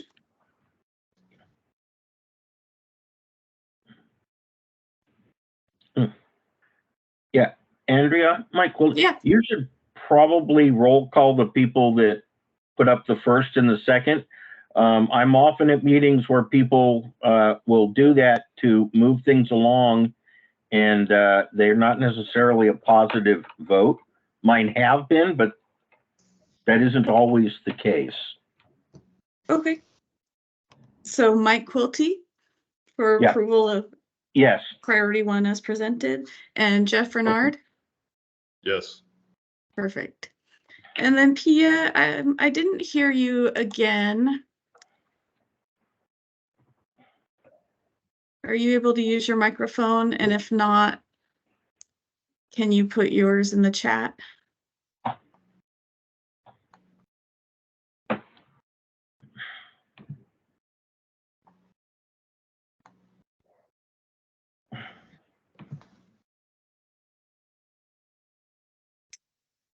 I wonder if maybe it looks like she just left. I wonder if she might be having some technical She has a issues. yes at 2:39 in chat. And that one was for not funding Brookings. Okay. Correct. But yeah, she just left the meeting, and so I'm wondering if she might be having some technical difficulties. And there, clarification, is there not any bill funded projects or bill requests in that priority one list at this point? None that are only bills. So there were a couple, you can kind of see here. There were a couple applications that have both AIP and BIL, and those were left in priority one because they do fall under the AIP grant match. Okay, all right, I remember that clarification now. Thank you. Yeah. Okay, so moving on, it looks like we're at the priority 2. And I'll go to, here's our priority 2. And I just realized that my mistake, I had this one for Klamath under priority 1s when we were talking about them, but the roof replacement actually went under priority 2 resiliency. Okay.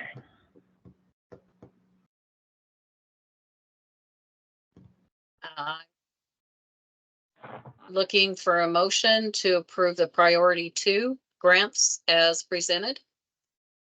Mike Quilty, I'll make a motion that we approve the 4 priority 2 funding requests for $670,000. Thank you. A second? This is Haley. I'll second. Thank you, Haley. We have a first and we have a motion and a second. Any other questions, concerns? Any other discussion? Seeing none, if Andrea will please take a roll call. Michelle Bradley, Yes. Craig Pope, Yes. Shelley Humble, Yes. Mike Quilty, Yes. Jeff Renard, Yes. Doug Wright, Yes. Zach Bass, Yes. Linda Tepper, Yes. Haley Walker, Yes.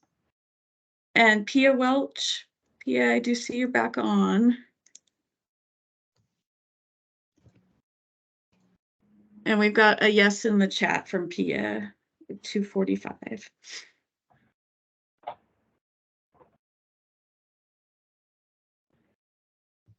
All right, so that was a yes from all ARC members.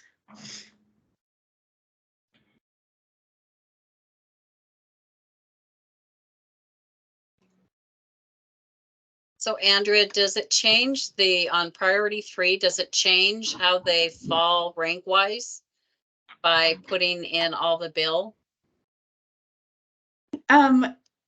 So it did change a little bit because the bill grants are now interspersed in there, but it's the same applications under the cut line as in the original ranking.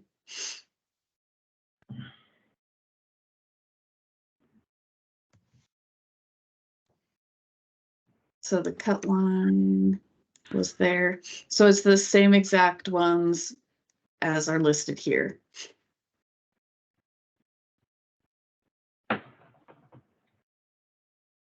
So do we need to look at these to see if some of the priority, if there's any changes that need to be done, well, I guess, can you show me the scores? Yeah. Yeah. Are there any ties?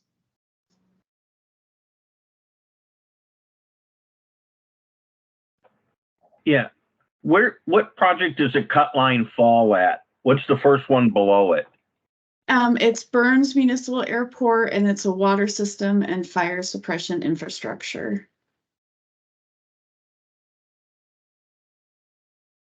And it looks like there aren't any ties until you're down here.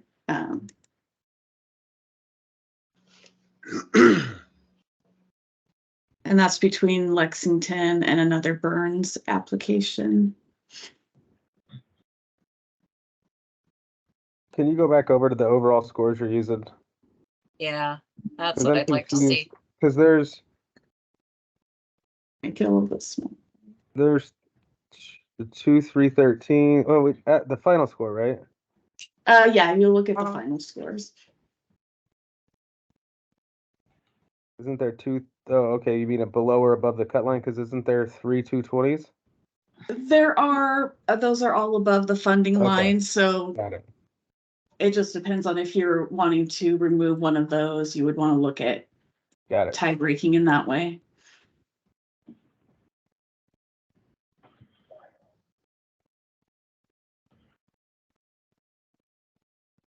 So I'm just curious as to why the numbers, the final is, maybe I'm only seeing the application. I've got all you guys on the one side. So I can't see that last. I see the application scores, not, You're not seeing the final score, Shelley? no. Well, and it's, all I see is your faces and I don't know, it's not letting me Agreed. change you guys. Yeah, I can't. Oh, there we go. Grab the screen and pull it over. Oh, perfect. Thank Yes. you. Technically advanced, I'm not. I was right there with you because I couldn't figure out how to move the faces. I was trying to pull it up on the other computer.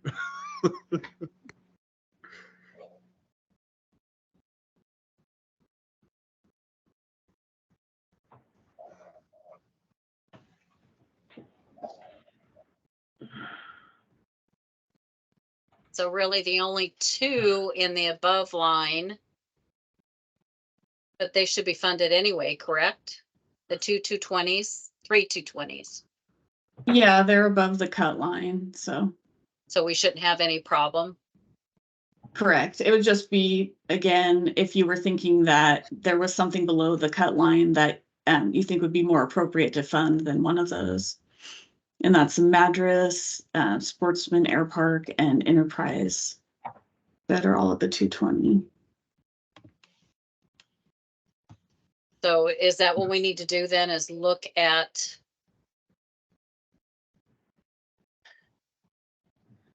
So the ARC, could decide that, just kind of picking on a couple airports here, that, for example, maybe the ARC feels that the chain link fence on, you're moving too much, Andrea, for Ontario is more important than, say, the Warrenton, T hangar rehab. I mean, you could swap those out. You could recommend that if the ARC thought that was in the best interest. But up to you guys.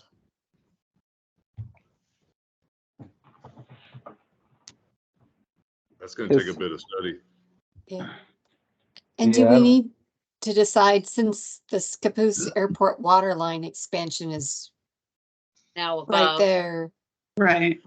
So if we cut that project, say, in half, we were only going to fund 50% of it, that's on airport, that doesn't necessarily get us enough funds to pick up the project just below it, correct? Well, let's see. So we would change that Yeah, but isn't that to, $60,000? yeah, and so it actually might provide enough to move down to the next one. Let me thinking as see. much. So we changed that to 67,500.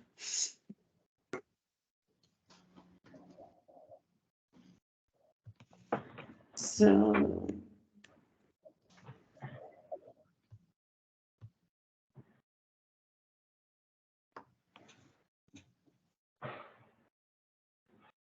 And the criteria that we have really only has like how many grants they have, blah, blah, blah, blah. That all just comes to breaking ties. Is that correct?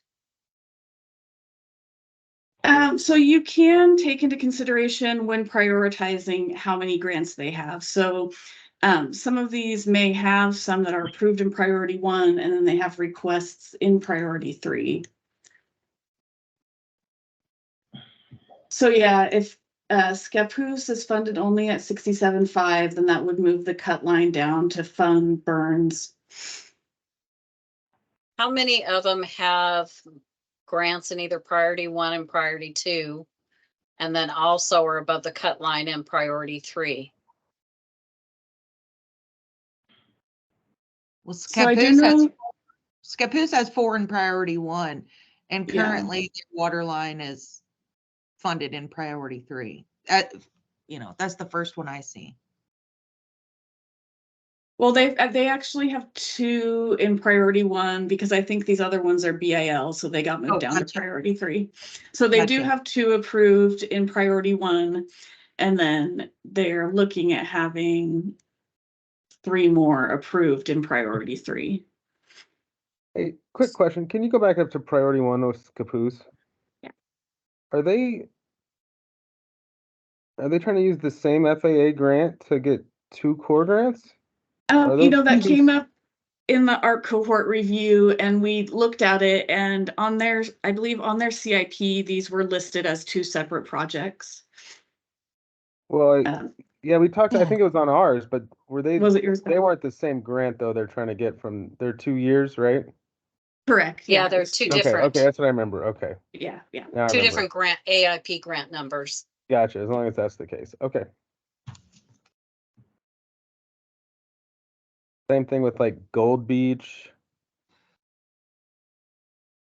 I just want to make, Yeah, I'm sure you one's guys for are, design, one's for construction. but different grants, right? I mean, that's our baseline, right? It has to be, you can only apply to a 1 core grant to 1 FAA grant per year. You can't. Yes, that's correct. So Yeah. they do have to be separate lines on their FAA CIP. They cannot be within the same and then apply for 2 core grants. So yeah, you're correct, Zach. Well, no, I mean, but if you have an entitlement grant, part of your CIP, you can put down construction, design, but it's still part of the same grant. I guess that's my question. Maybe it's a clarification. They do have to be separate grants with the FAA. Gotcha. Perfect. Yeah. Thanks. Yep. So am I understanding what we need to do is look at priority 3 and see if there's any in priority 3 that are already going to receive a priority 1 and priority 2? And Or decide if you priority want 2. to. Yeah. And see if we want to bump someone up that doesn't have a That grant. doesn't have a grant. Correct. I mean, for the Scappoose water line, I'd like a legal determination. I don't want Art to start making some decisions on, federal regulations, right? So anyway, I mean, that'd be my recommendation. Maybe it's pending full funding. I don't know how you want to do it, but I that makes concur me with you, nervous. Zach. That Well, makes and me I nervous. actually would prefer, they've already got 2 or 3 or 4 other grants approved. That I somebody think else they gets should be some money. moved down. Yeah, I would second that, Shelley. I would love to see us disperse the funds to a greater number of airports. So I get priority 1, priority 2, that's kind of, not to knock anybody out of those, but within priority 3, taking a look at if they've already received a number of grants under priority 1 and 2, and there's an airport in priority 3 that hasn't received any or just 1, I would give some consideration as to whether that fact that they've already received multiple grants under 1 and 2 shouldn't bump their priority 3 project down the list compared to somebody else. I agree. Yeah. And I believe we've done that in the past where we haven't taken them completely off the list, but we've moved them down to the bottom of the list saying, if for some reason, funding gets all the way down there, then here's another project that we can help fund. I do believe we did that last year. So my understanding is from our conversations is to move the Scappoose airport water line expansion down to the bottom of the list.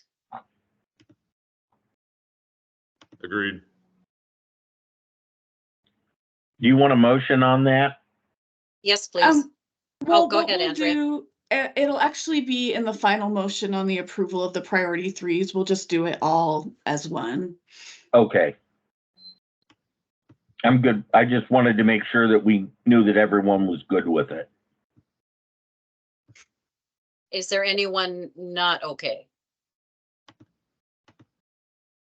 Hearing none? Wait a minute. Okay, go ahead.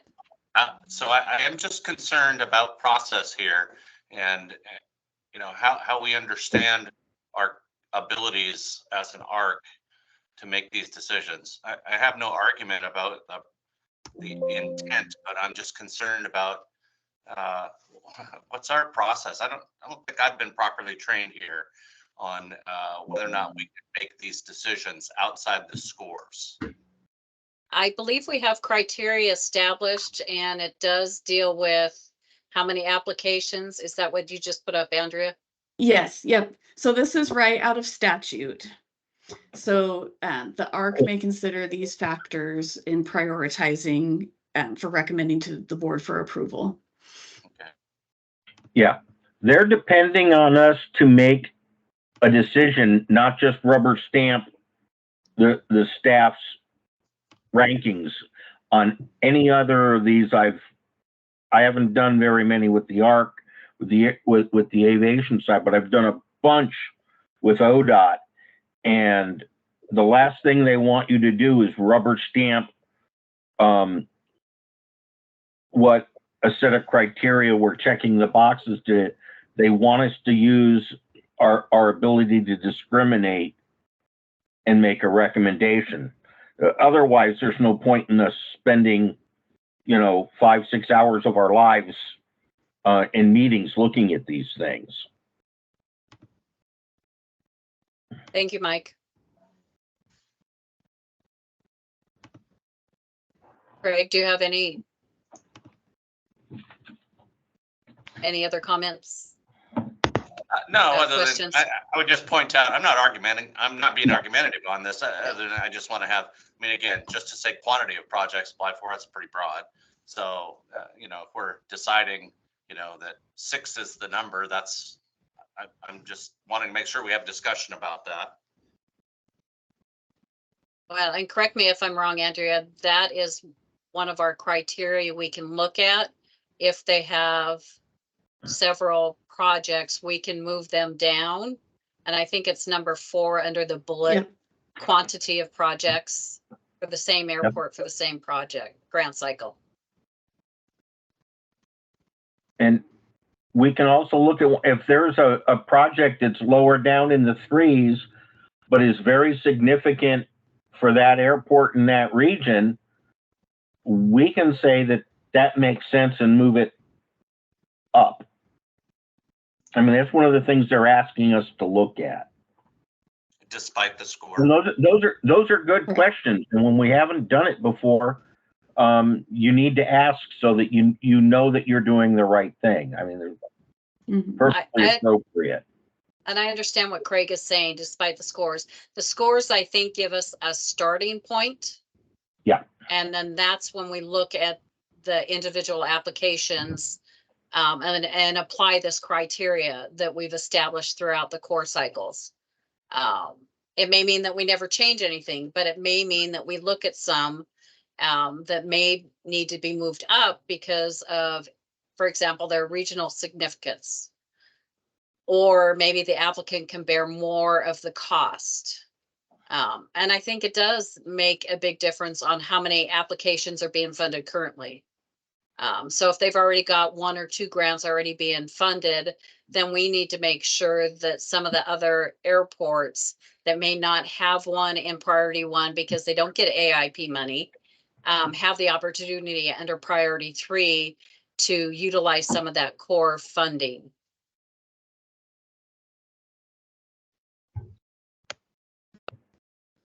Andrea, do you want to go ahead, Haley? Can we go back to the Ontario perimeter fence conversation and have a consensus on if this stays, moves, or goes?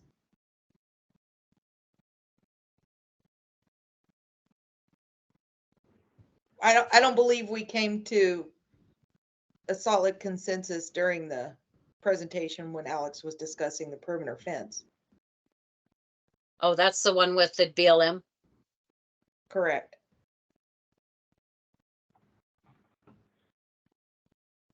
Isn't that now, is that priority 3? It is.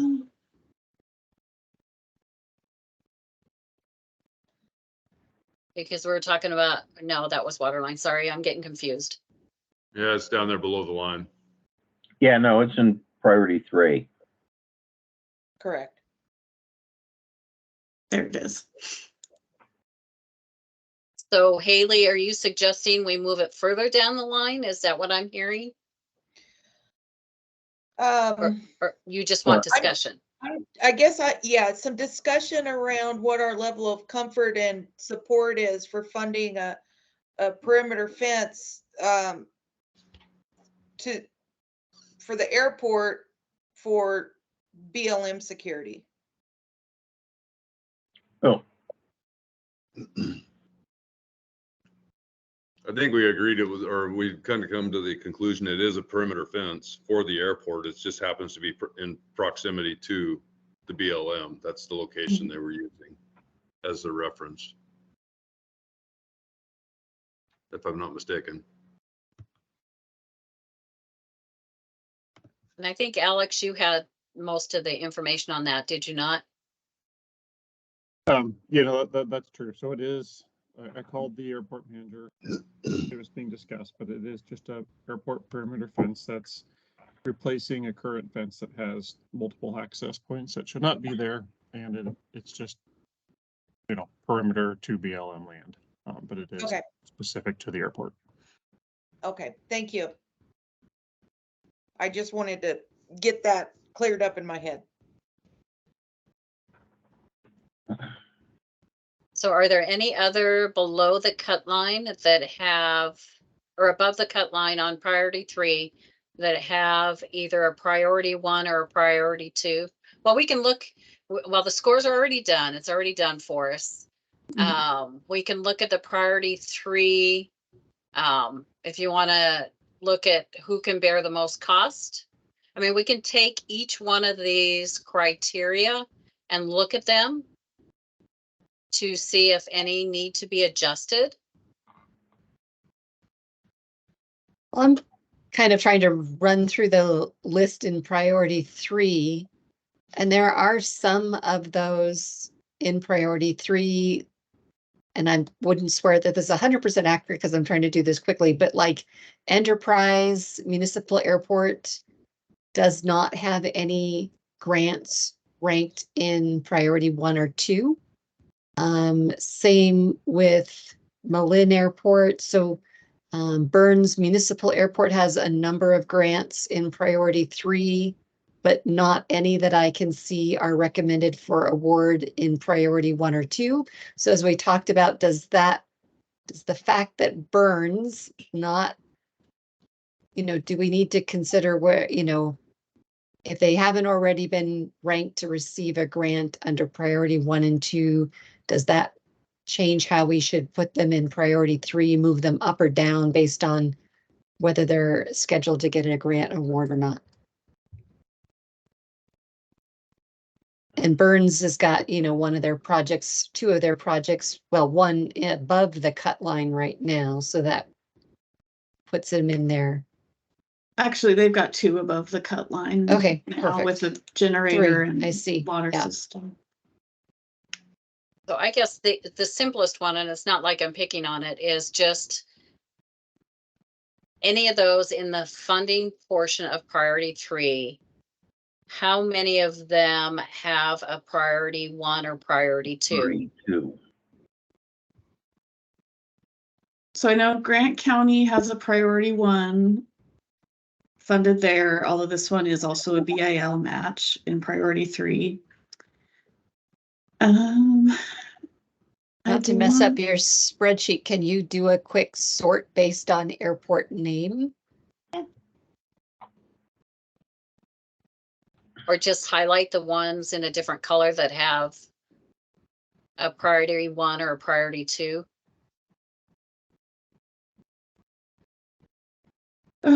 Let's see what the least confusing way to do it would be. I know, that's what I was trying to figure out. How do you do it with, if you sort them by airports, then they're not going to be by priority 1 or priority 2. I don't No, know but how they'll the be colors would highlighted. follow. Yeah, the colors they should will be follow. highlighted, so let me try it that way. You could try to do an auto sort on the column. You're just trying to see which airports have duplicates, right?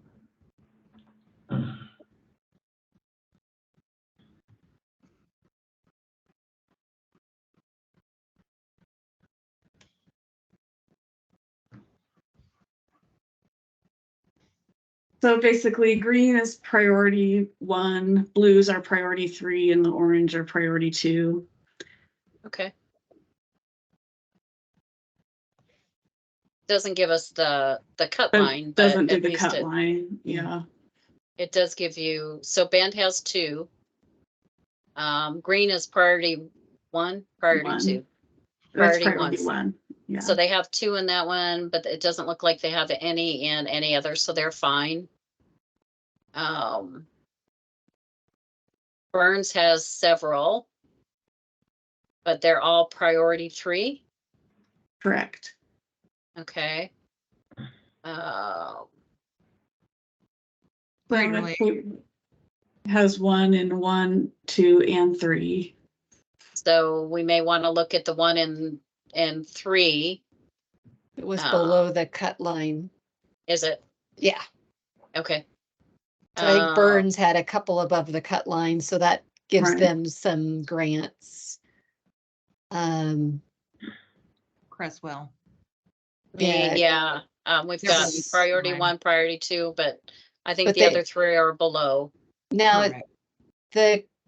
so they've got Cresswell Airport, and then they have City of Cresswell, There was And then one, they- yeah. it was and then they listed also have differently. the Cresswell Hobby Field Airport. So it looks like there are like 5 different Cresswell. Are they? But they're all the same. It's all the right? same airport. Yeah. It's all Yeah. the, sorry, guys, I didn't realize I named them different weird names. Yeah. Sorry. I'll No, make sure I that's name okay. them the same next time. May have been who was putting in the application.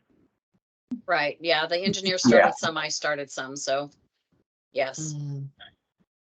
And yeah, so the 1 and Jingle 2 were Beach. approved, but I believe the other 3 were under the cut line. In Correct. priority 3. Correct. So that shouldn't be Enterprise. 1 was above the cut line, and I believe 1 was below. They're both in Okay. priority 3. Gold Beach. Beach has just 2 in priority 1. Okay. So they're good. Grants Pass has 1 in priority 1, and then this one was above the cut line in priority 3 as well. It's actually Grant County. Grant And County, sorry. just to point Those 2 out, right there. back to Greg's point, or Craig's point a while ago, if you look at the overall scoring, if that BIL project was considered AIP, that was actually at the top of the list for final score. In priority 1, yeah, it was. I think it was the highest scored one. So they only have 2 grants. Correct. 1 priority 1 and 1 priority 3 BIL, and it is above the cut line for funding.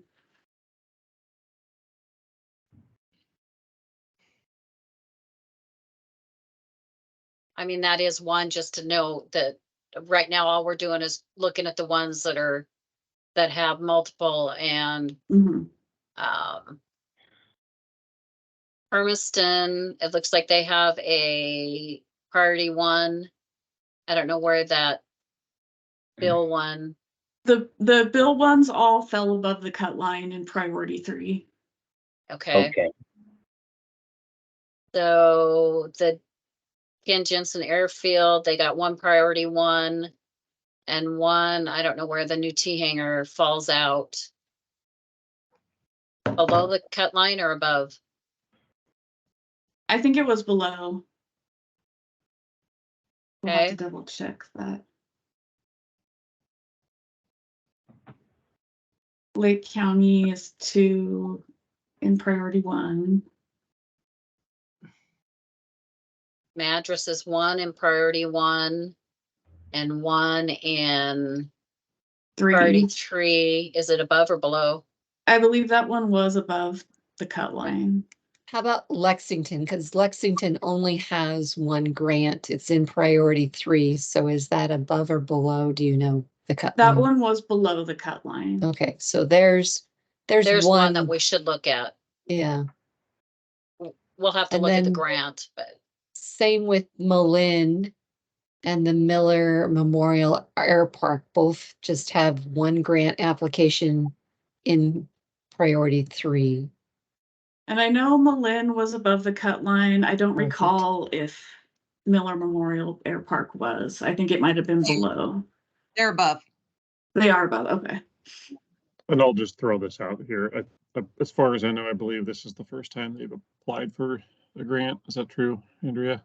Malin, You recall yes. too? Yep. so Prineville has 3, 1 in priority 1, 1 is a bill, and I'm not sure where the airport support equipment falls out. Currently, I believe it's just below the cut line.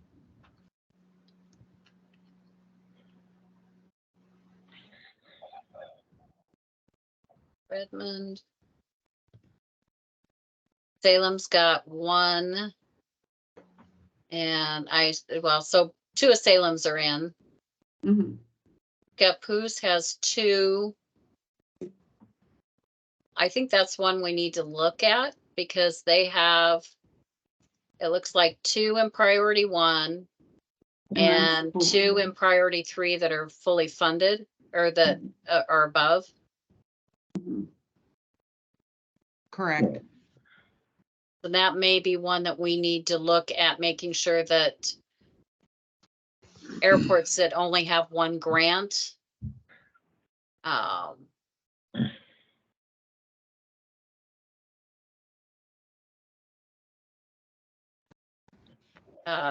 Sisters, are both as Sisters below? I want to say one of them is above the cut line. Actually, we might be able to see here. I think they're both below. Andrea, if you Yeah. hide basically all the numbers there over to the scoring, will that work? And what was the cutoff? 220? Was that right? Nah, it was right below 220, I think. Yeah, I it could was a be couple wrong. below. 215. So yeah, they were 190 and 185, so they probably were both below it. Sportsman Air Park, they only have 1, correct? Mm-hmm. And that one was above the cut line. Correct. Yeah, it was Okay. the 220s. Tillamook only has 1, so I don't know where that falls. It's BIL. That's fine. It's BIL, so Bill. Okay, so was it's above. Twin Oaks has 2.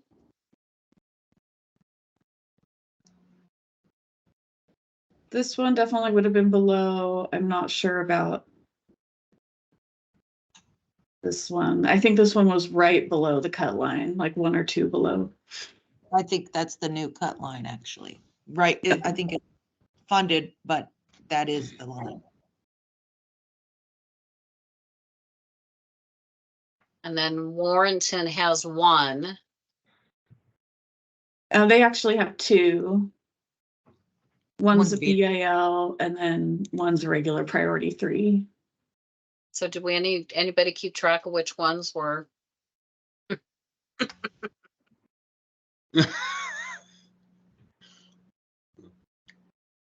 I think Malin definitely falls into a category that getting their fuel system back online seems pretty important. Mhm. Yeah. And they were above the cut line. Oh, they were, okay. Yeah. I'm sorry. Okay. So can we go back to the ones below the cut line? And I think hopefully now we'll be able to see, Like Lexington. yeah, which ones need to be above the cut line. According to the quantity of projects.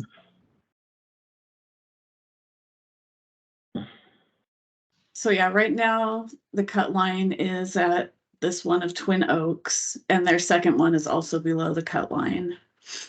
So it looked to me, the ones that we walked through, Sisters only has one.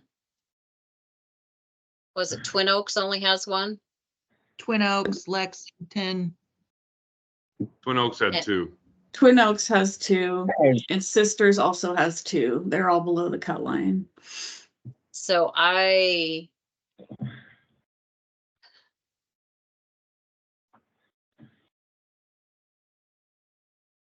mean, we know what the application scores are, so they're ranked that Right. way. And then if we look at priority or the second bullet point, the sponsor match, can we pull out those ones? Like the Twin Oaks, the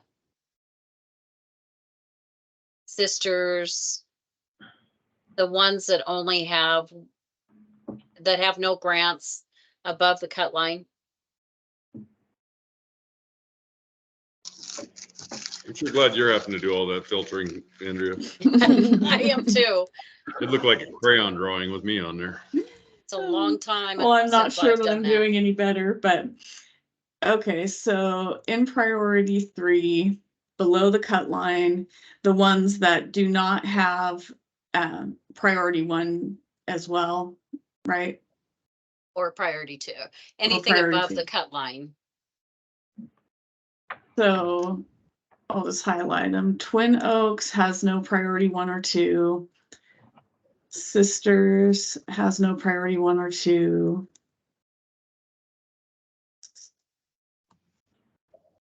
Lexington. There's the other Twin Oaks. So let me unhighlight that one for now. So these 4 are ones that only have priority 3 requests and they're unfunded. Well, Twin Oaks, I think it didn't highlight. I think it didn't get highlighted when you Oh. pushed on it. So there's 5. Yes. Okay, so the percentage of what they have.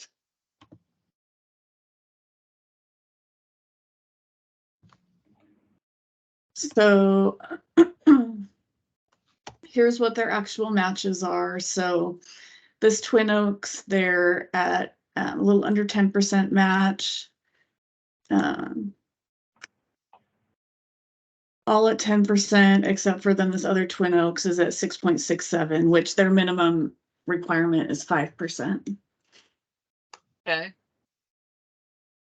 So Sisters and Lexington are putting in more of a match than Twin Oaks is. Would we say if we were going to try to recommend one of these applications, you know, say for Twin Oaks, if we want to try to move one of their applications up higher, would we just say the one that has the highest score at this point in time might be the one that goes to the recommendation? I like that. For the Yeah. ones that have a couple in there, yeah, like Yeah. Twin Oaks, and what was the other one that had 2? Sisters. Sisters. So that Twin Oaks one at 210 is going to take, you know, our recommendation as opposed to the Twin Oaks that is ranked at 169. Mm-hmm.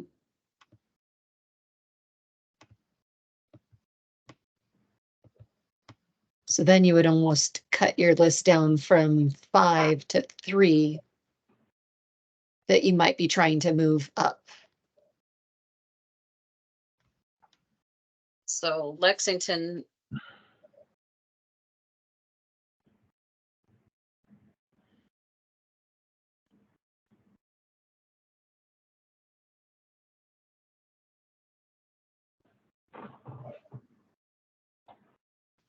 And their matches, let's see, 20,000, 10,000, 27,778. So we're looking at just a little under 60,000 for those 3. So those are the 3 that we're trying to move up, correct? Yes, and so The total amount we have right now. Oh. Oh, I was looking at their match amount, not their grant amount, their request amount. 95,000. The sisters one, they're asking a 250 for that one. And then Lexington is 180,000. So by moving those three up, we have to find one or two or three to move down. Yeah, you're looking at 525,000. 5,000. Are there any grants in priority 3 above the cut line right now where perhaps their priority 3 grant is the, their third one that they're getting? Do we have anybody that is getting 3 grants above the So cut line? Scappoose has 2 in priority 1 and they have 2 in priority 3 that are BIL. So that's 4. So they have 4 altogether. I That thought will, they that had are a total of currently, 6. currently scheduled to get funded, to receive funding. Correct. They both are smaller amounts, though. Yeah. 30,000, about 7,500.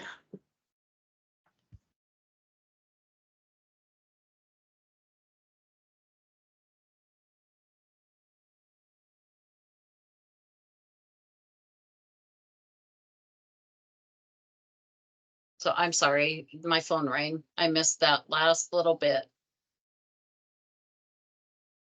So we're We were- looking at grants to move down to bump these 3 up per our criteria, correct? Right. And we were just analyzing, is there an airport in priority 3 that was already receiving, a grant in priority 1 and 2? Right. And so that's above the cut line. Scappoose was really the only one that's falling in that, but the 2 that they're getting in priority 3 are, less than $40,000. So they're not Mhm. moving them down is gonna gain us a little bit, but not anywhere close to, what we need to move those 3 Well- up. Yeah, and a lot of the priority 3s are kind of smaller amounts. Small amounts. We've got a Um, couple 250 requests, Prineville and Hermiston there. And then Sportsman's is 150. I think it was a good exercise to look at to see if we can fund these other airports, but without Yeah. some sort of solid objective justification to move others down, it could be that slippery slope again. No. Mhm. Yeah. Our criteria. Would we Oh. look at, say, and not to pick on Hermiston, but they pop out. So Hermiston's getting, it looks like a $250,000 award in priority 1. They also have a $250,000 recommendation under priority 3. Do we look at somebody like Hermiston in priority 3 and say that maybe we don't fund up to 250,000? They're getting 250,000 in priority 1. Do we look at an award less for a priority 3 grant that would then allow us to spread funds over a greater number of applicants? And I think we have that right, do we not? When they Mhm. say that it's 150, but you could ask for more, but that we could reduce that. And if we reduce Yeah. that, would that give us enough to fund those 3? So we need a total of 525,000 to fund those 3. Because one of them, the sisters one is a 250,000 ask and Lexington's is 180,000. And then Twin Oaks is 95.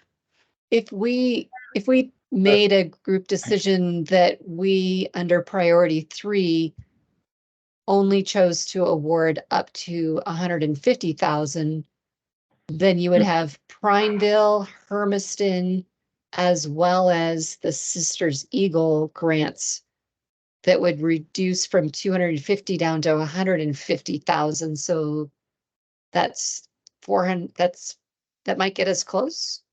I If we actually like reduce- that thought. Because then that gives us the ability to fund more projects. That's just, Andrea, I have a question. Yes. Do we have, I know, and I'm gonna go back to Connect Oregon. We're not allowed to take and change what the ask is for. You And- can recommend a lesser amount for board okay. approval. And then the other thing is the Scappoose Airport waterline expansion is a number 3 on the Excel sheet you emailed us. Mhm. So that's not in the bill grant. That right there's $135,000, and they have a bunch of other projects that are going to get funded. And per the discussion a little bit earlier, we moved them to the bottom of the funding list. Okay, then I maybe grabbed the wrong one off of my. Well, I this was is just looking at their the one demolition. we're working off of here, so you wouldn't have a copy of this particular one that we're working off of. No, I was playing with it on my own computer. Because they also have their demolition of the old hangars where they're only asking for like $12,000, and Mhm.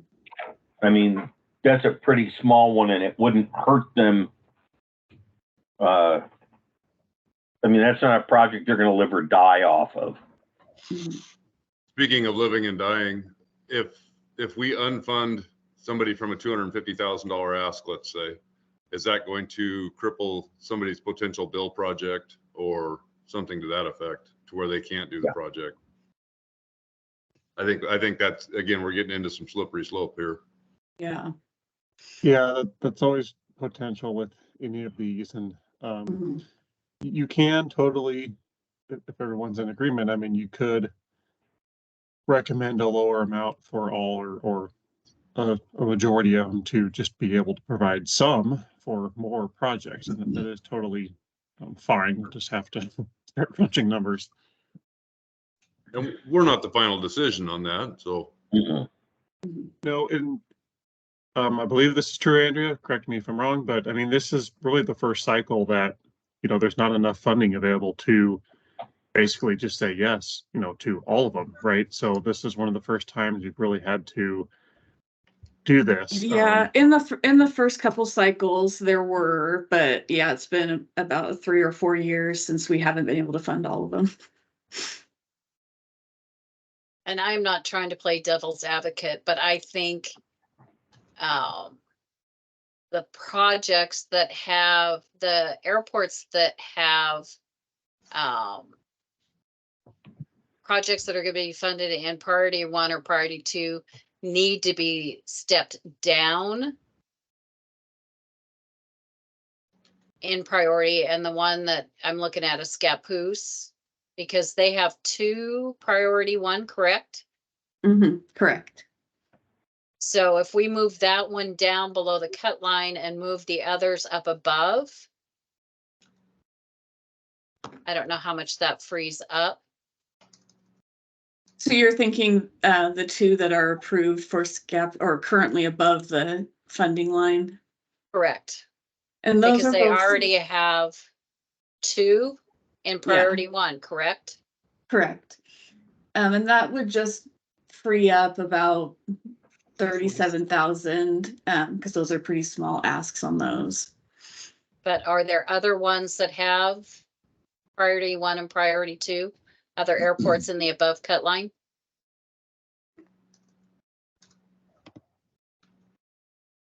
Grant County did, Ken Jernset Field did. Salem has a priority 2. Prineville has a priority 1. Hermiston has a priority 1. So I think if we put any of those that have applications that are going to be funded in priority 1 and priority 2 and move them down, and then make sure the ones that have none above the cut line, like Twin Oaks, Twin Sisters, Sisters. and then see where it falls out. It still doesn't mean that they might not still be funded, but at least then each airport has the ability to get at least one grant.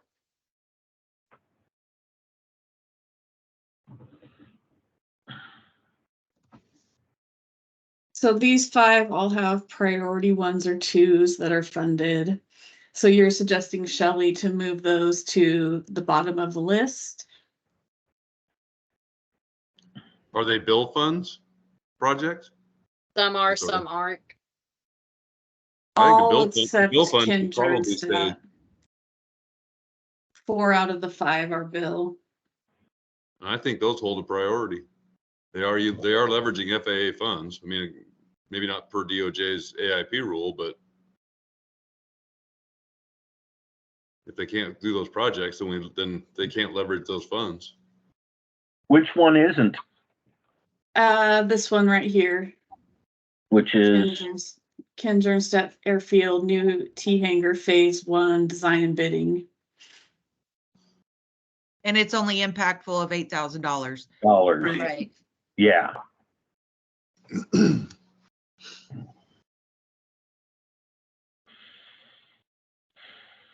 Well, how much is Burns? Burns is only 15,000. The water and fire suppression. I'm just trying to, I mean, the other option is to reduce the funding. So maybe we need 500,000, Andrea? 525, yeah. 525. It looks like, Doug, you have your hand up. Didn't we already just approve to fund the priority 1 and priority 2? Didn't we go through motions to do those 2? Yes, these 2, the priority 1s and 2s have been approved. So we're really just looking at the priority 3s right now. So then if you're looking just at priority 3, I don't think that we should get into the priority 1 or priority 2 to be able to reduce funding or take that away.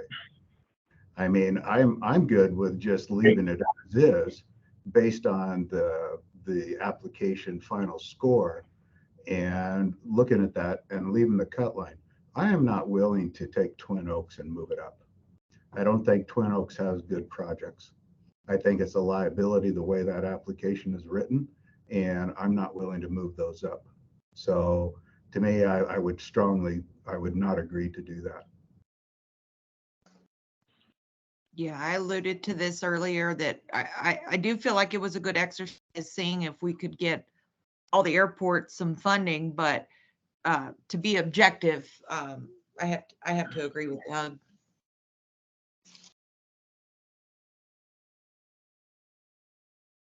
At this point. Back here, I also agree.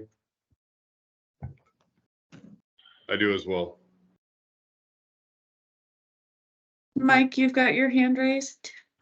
Well, I was going to say, and other people are taking it a little, is we could take those and move them up and say, if funds become available, put them below the cut line, these 3 airports that don't have a project above the funding line, make them the 3 right below the funding line with a note to the side that if funding is available, these did not receive funding for a project, in priority 1 or 2, and in order to take and provide a project for an airport that does not have another project, we place them there.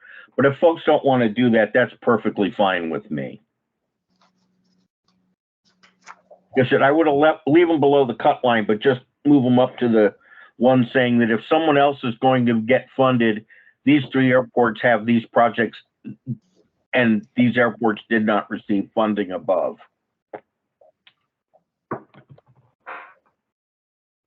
Okay, any other comments?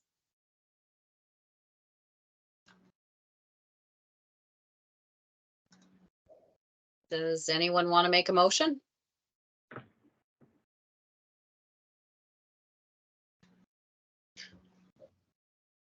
So these would be the applications that we're looking at approving in priority 3. That includes moving this Port of Columbia County Scappoose Airport to the bottom of the list, their waterline expansion one. And then if you were liking what Mike said, we could move these 3 applications to be the first 3 below the funding cut line. So if additional funds became available through cancellation, that they would be the first 3 that would look at getting funding. I like that idea. I just, it's, you know, I guess, it's just nice to see if we can make these funds stretch to a greater number of airports. And, I give people like Scappoose credit who throw in 6 applications that increases their odds of getting an award. But I do know that for some of the smaller airports, it's time intensive to put these grant applications together. So they maybe don't have the breadth of projects or the time to throw that many grant applications in. So it would be nice to kind of put them in a position where if we do come up with some funds that these projects may have a chance of getting funded over somebody who's already, for instance, I would say that before Crater Lake gets a 3rd project, that I'd love to see somebody like Sisters or Lexington who hasn't received a project get those funds first.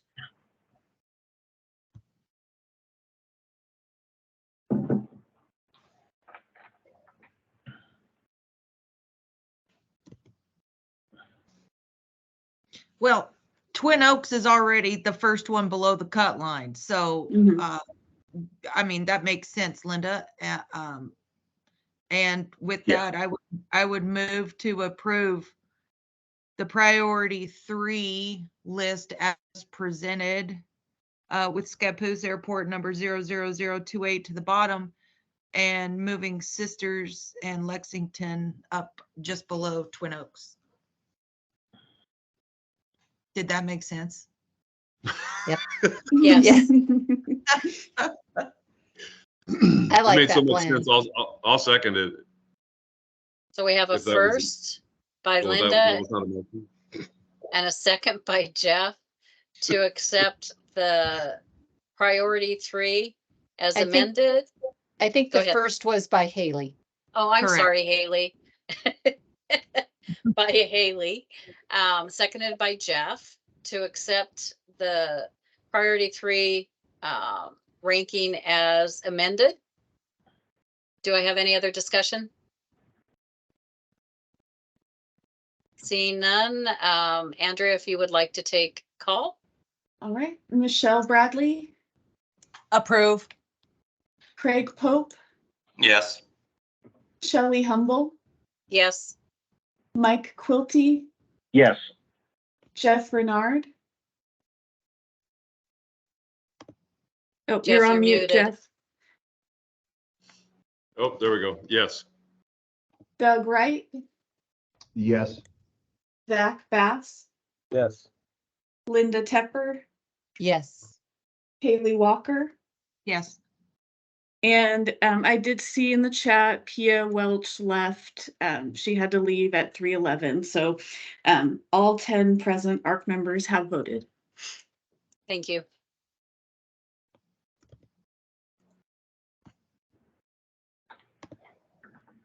Sure, what's on the agenda next?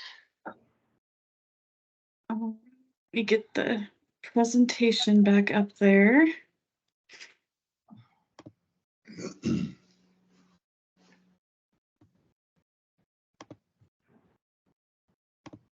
So the next is the election of our ARC chair for next year. So does anyone have volunteer or nomination or want to have a discussion on that?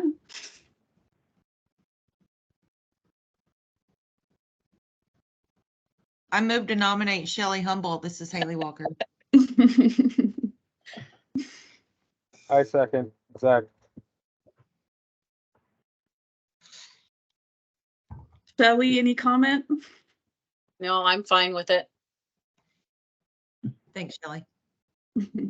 Yes, thank you. I guess just to All right. confirm, Andrea, is it okay if Shelley repeats terms? Yeah, we've never had any limitation on that. Okay. So I'll If go ahead anybody and wants to jump in, I'm okay with that too, but I can handle it. all right, I'll go through the list again just to get all A's. Oh, Mike, did you have something? No. Okay. Is my hand up? Oh no, I just thought I saw your little circle light up like you were talking. So I'll just go quickly through the list. For confirmations, Michelle Bradley, Yes, yes, yes. Craig Pope, Yes. Shelley Humble, Yes. Mike Quilt, Yes. Jeff Renard, Yes. Doug Wright, Yes. Zach Bass, Yes. Linda Tepper, Yes, and thank you, Shelley. and Haley You're Walker. welcome. Yes. All right, so all ARC members vote yes. So congratulations, Shelley.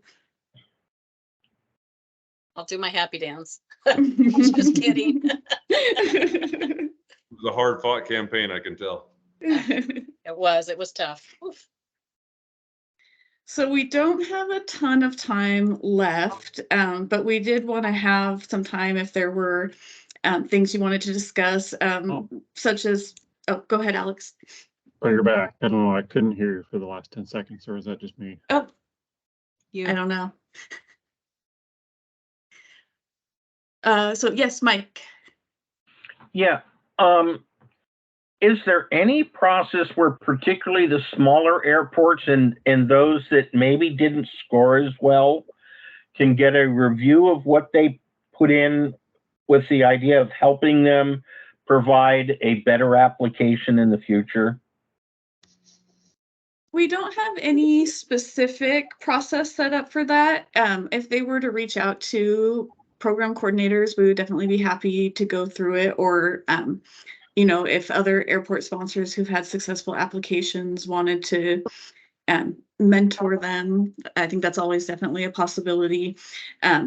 Alex and I have also just kind of been working on updating processes and trying to get to new trainings together so we can kind of help the applicants understand a little bit better how to answer the questions and what the ARC is looking for.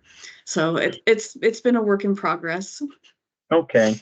Yeah, and along those lines, I'll like to say too that brand new website, of course, was a learning curve for a few, for well, probably close to everybody, I suppose, this time around.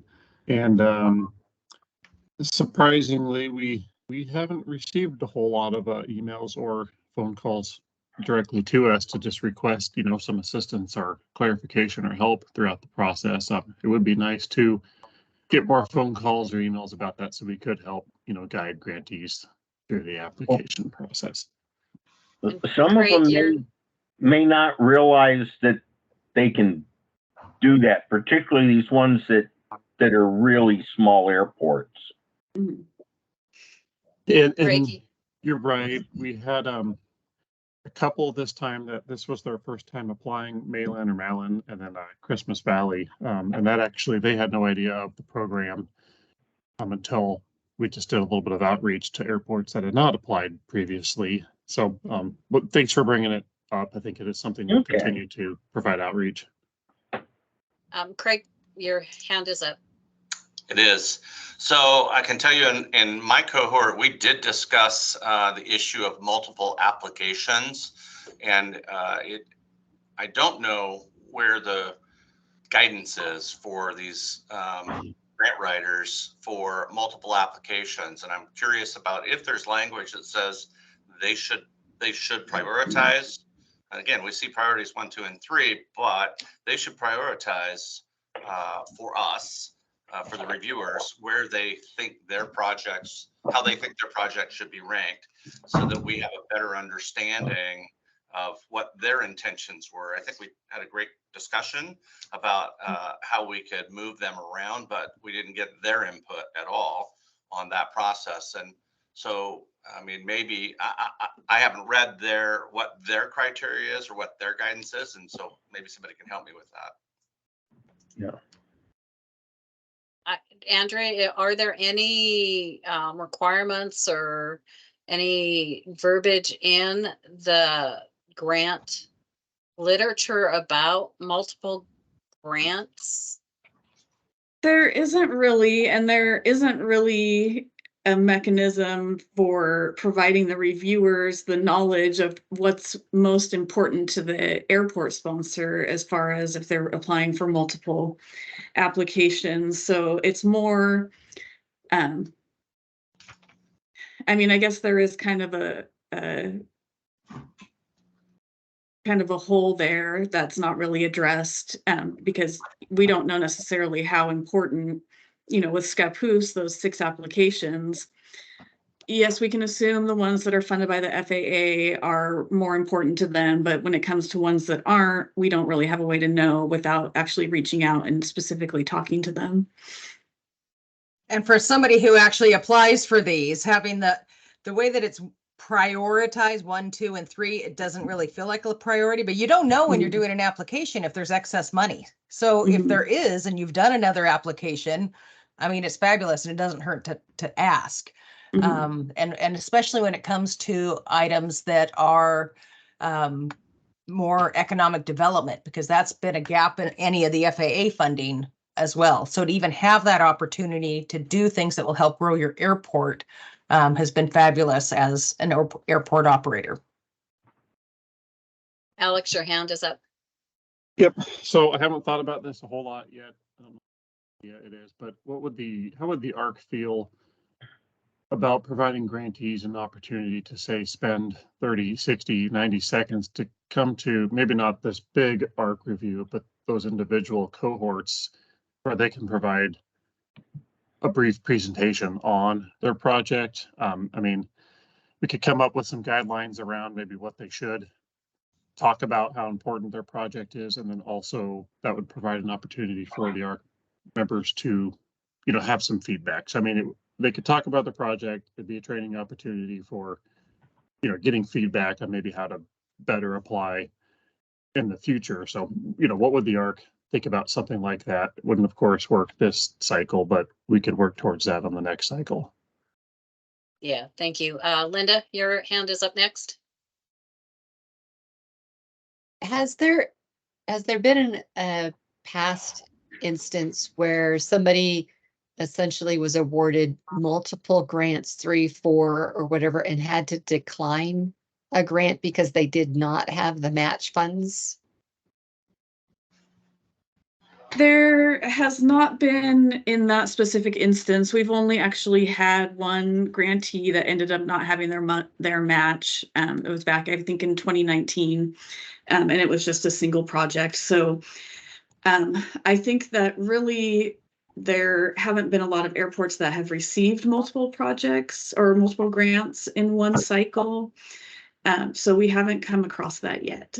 I'm just thinking it'll be, somebody could apply for 6. If they got all 6 grants awarded, would they be in a situation where it's like, oh, I didn't expect that, and I don't actually have the match funds for it? And I Mhm. guess that solves itself in the sense that we've ranked all the projects. So if they Mhm. decline, then that just moves the grant money down to the next available project. And additionally, as part of, I believe it's in the core administrative rules that it's a requirement that the grantee is verifying that they have that budget available, or else they should not be applying. So they can't apply just on the hopes that they'll have the money once it comes to approval time. Their application being submitted is signifying to us that they have the match readily available. And I can just tag onto that a little bit. I'm in a municipality, and when I go and I do apply, because in the past 3 years, we've had more money than grants. And so I did apply, and I applied for 5 this year because of the possibility of not having as many grants applied for. like Linda said, it's better to ask and be told no than not to ask at all.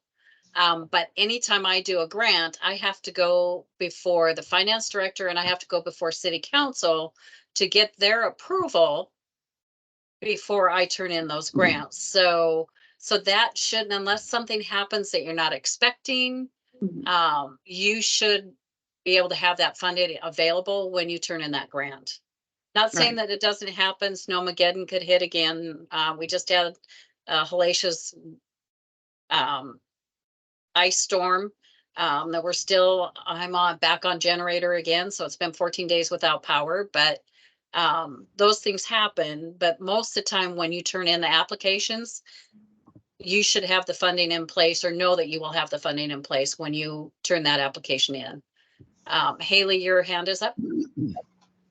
Yeah, I'd really like the opportunity for the applicant to identify their priority of projects if submitting multiple projects. I mean, I was told by, as someone who submitted multiple projects, I was told to submit for all of our wants based on the last few rounds of, open funding. But the projects that were funded, I don't believe are probably the priority for the airport. And so that's what we're stuck with. And that's okay because that was definitely a want. But the economic development projects that were not funded are, that's a tough one because we would have liked an opportunity to sell what our priority is or even indicate. And Andrea, is there a way? So priority one and priority two are pretty set in stone. But we talked at last ARC about looking to see, because a lot of it is the way they're prioritized in the cohorts, because the questions that are asked may not necessarily fit really well into the priority three standards. Is there a way that we can maybe tweak or add some additional criteria to the grading for the priority three? I think that would help. Yes, and yeah, it's definitely been a topic of conversation, probably in the last few cycles with the ARC, because this issue does seem to come up a lot. It's hard to really give what you think would be an accurate score because they're not fitting within the criteria of those statutory questions. So I think we probably need to, I don't know if it would be something that we would get the ARC together to do, but maybe look at putting together some additional review questions that could be more applicable to priority three. But it's definitely been something that's been a concern for the last few cycles. Thank you. And I know you and I talked offline too about holding some smaller training classes, and I would gladly volunteer to do some, either through Zoom or Teams with whoever wants to, or maybe at OAMA, but not everybody goes to OAMA. But have the opportunity to do some additional training for those that aren't used to doing grants, or those that just want to get better knowledge of what grants. Yeah, I think that's only a positive. Additional training is not, Mhm. I think anytime we can get additional training on anything that we do is a plus. Zach, your hand is up. Yeah, I mean, I think overall, before I have to jump off here in a second, I think this is my 8th year of this, 9th. I don't know. It's been a little while, but I just want to let everybody know that in the past we've had situations where 2 and 3 were almost never funded. And so I do question, and I think this is the first year I've really seen someone apply for multiple priority 1 projects, multiple priority 3. I mean, so just because of COVID and we've had this kind of cash in hand lately, I just hesitate to make sure that maybe we look at how much people can actually apply for how many priorities each year. So that's one idea. The other idea is I really would like kind of a legal review for, I mean, not legal, but a review for, it has to be airport property. It has to be underneath a grant assurance for all pieces of the project. Something that keeps the outside entities that are always competing for our money to understand that core is not for that.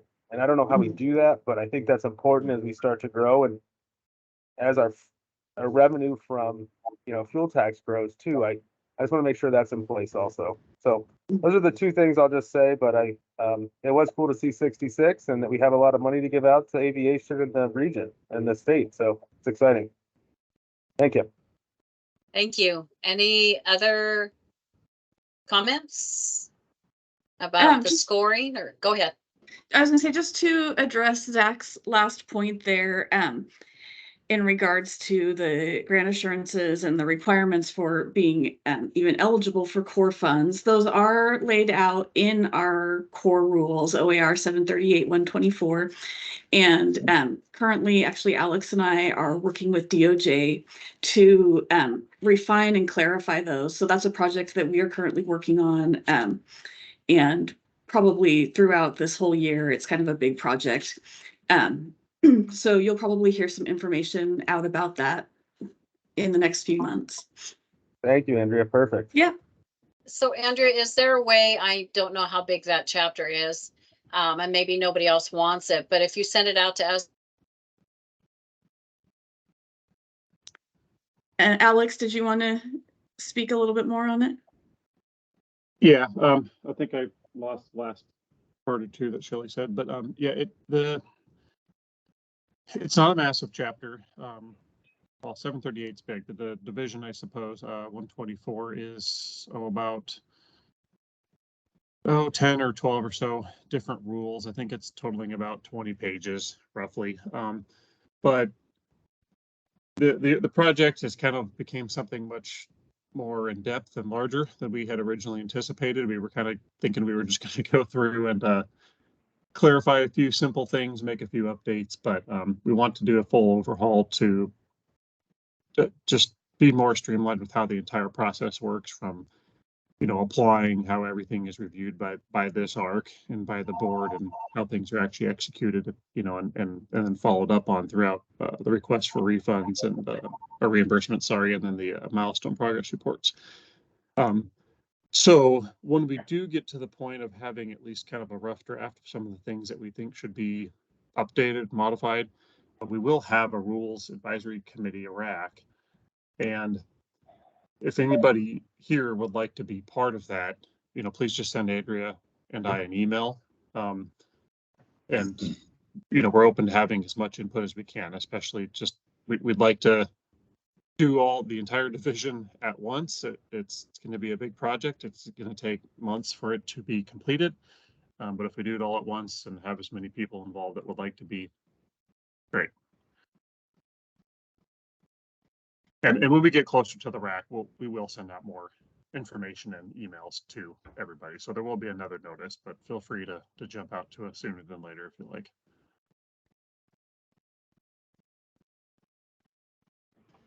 And it actually looks like we lost Shelley.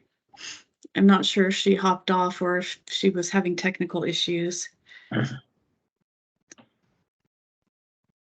Were there any other topics or any other areas of questions from the ARC members? I don't think Alex ever got his question answered about whether the ARC would be interested in each of the applicants having a moment on the screen. I would be more inclined to see everybody get access to training first prior to that. Otherwise, it's going to become quite a project reviewing. Mike, it's my understanding that for Connect Oregon,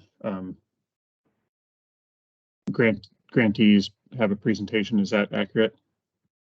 We have done that in the past, prior to COVID. Okay. And okay. Well, we can reach out to. They got like 3 to 5 minutes. It was really. They had to come in with their bullet points, give them hard, and then there were a couple of questions asked, and it was the next person's turn. Okay. So it wasn't a long, open-ended discussion. Yeah, No, you're right.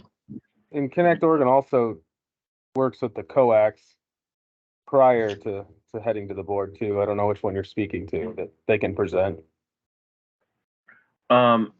It was at the Super Axe, and Yeah. I'm also on the Oregon Freight Advisory Committee, and we talked to people there, or we had them in the room where if there was a question, we could direct it to the applicant.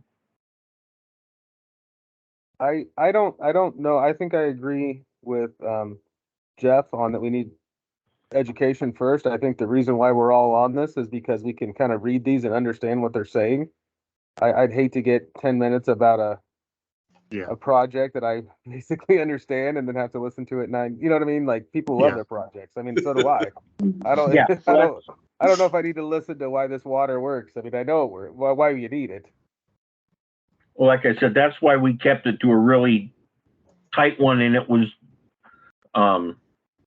basically the Acts were looking at projects within their own area, so they weren't looking at, you know, all 97 Connect Oregon grants. They were looking at the 15 that were in those 2, you know, act areas. So it was a little more manageable. Yeah, and Mike gets a lot more money usually too. Yeah, it was, you know, it's $40-50 million usually. Yeah.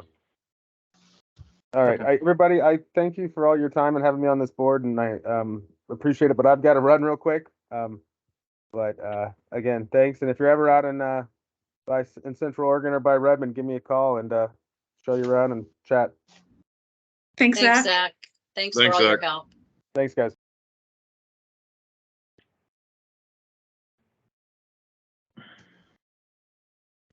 Any other questions? Since I got booted, we're back on power now, so no more generator, back on power. Excellent.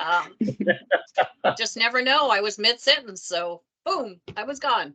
Was telling me to Thought be you were out quiet. looking for a jerry can. I tell you what, I have to say, Connect Oregon gave me, or not Connect Oregon, Core gave me the 3 generators for the airport, and we have been very blessed to have them this year. The airport's Yes. been up, all except for when it was an ice skating rink here. The airport was closed for about 2 days, 2.5 days, and then we were open, and we've seen Life Flight come in and utilize us. And so that is definitely, we're very thankful for that project. That's awesome. So anyway, Andrea, take it away. Anything else for the good of the order before? I do appreciate everybody's help on this. I know I'm just the body that speaks, but you know, this project, and thank you, Andrea and Alex, for all that you guys do for this. You guys keep it simple, and the new website I actually really like. I think it's a lot easier than the old website. I mean, it did take me a few minutes to figure out I was dumb when I was hitting the same button and getting the same answer, and then I figured out what I was doing wrong. But it's a great website, and we appreciate all that you do and for keeping this going. Thank you. Thanks so much, Shelley. Alex, did you have anything else? No, I know we're over time, so I suppose I better just keep quiet, and we'll talk with everybody again soon. And we have our board meeting next week, so feel free to join in remote, and yeah, have a good rest of your week and weekend. Thank you all so much. Thanks, guys. Thank you. Thank you. Take care, everyone.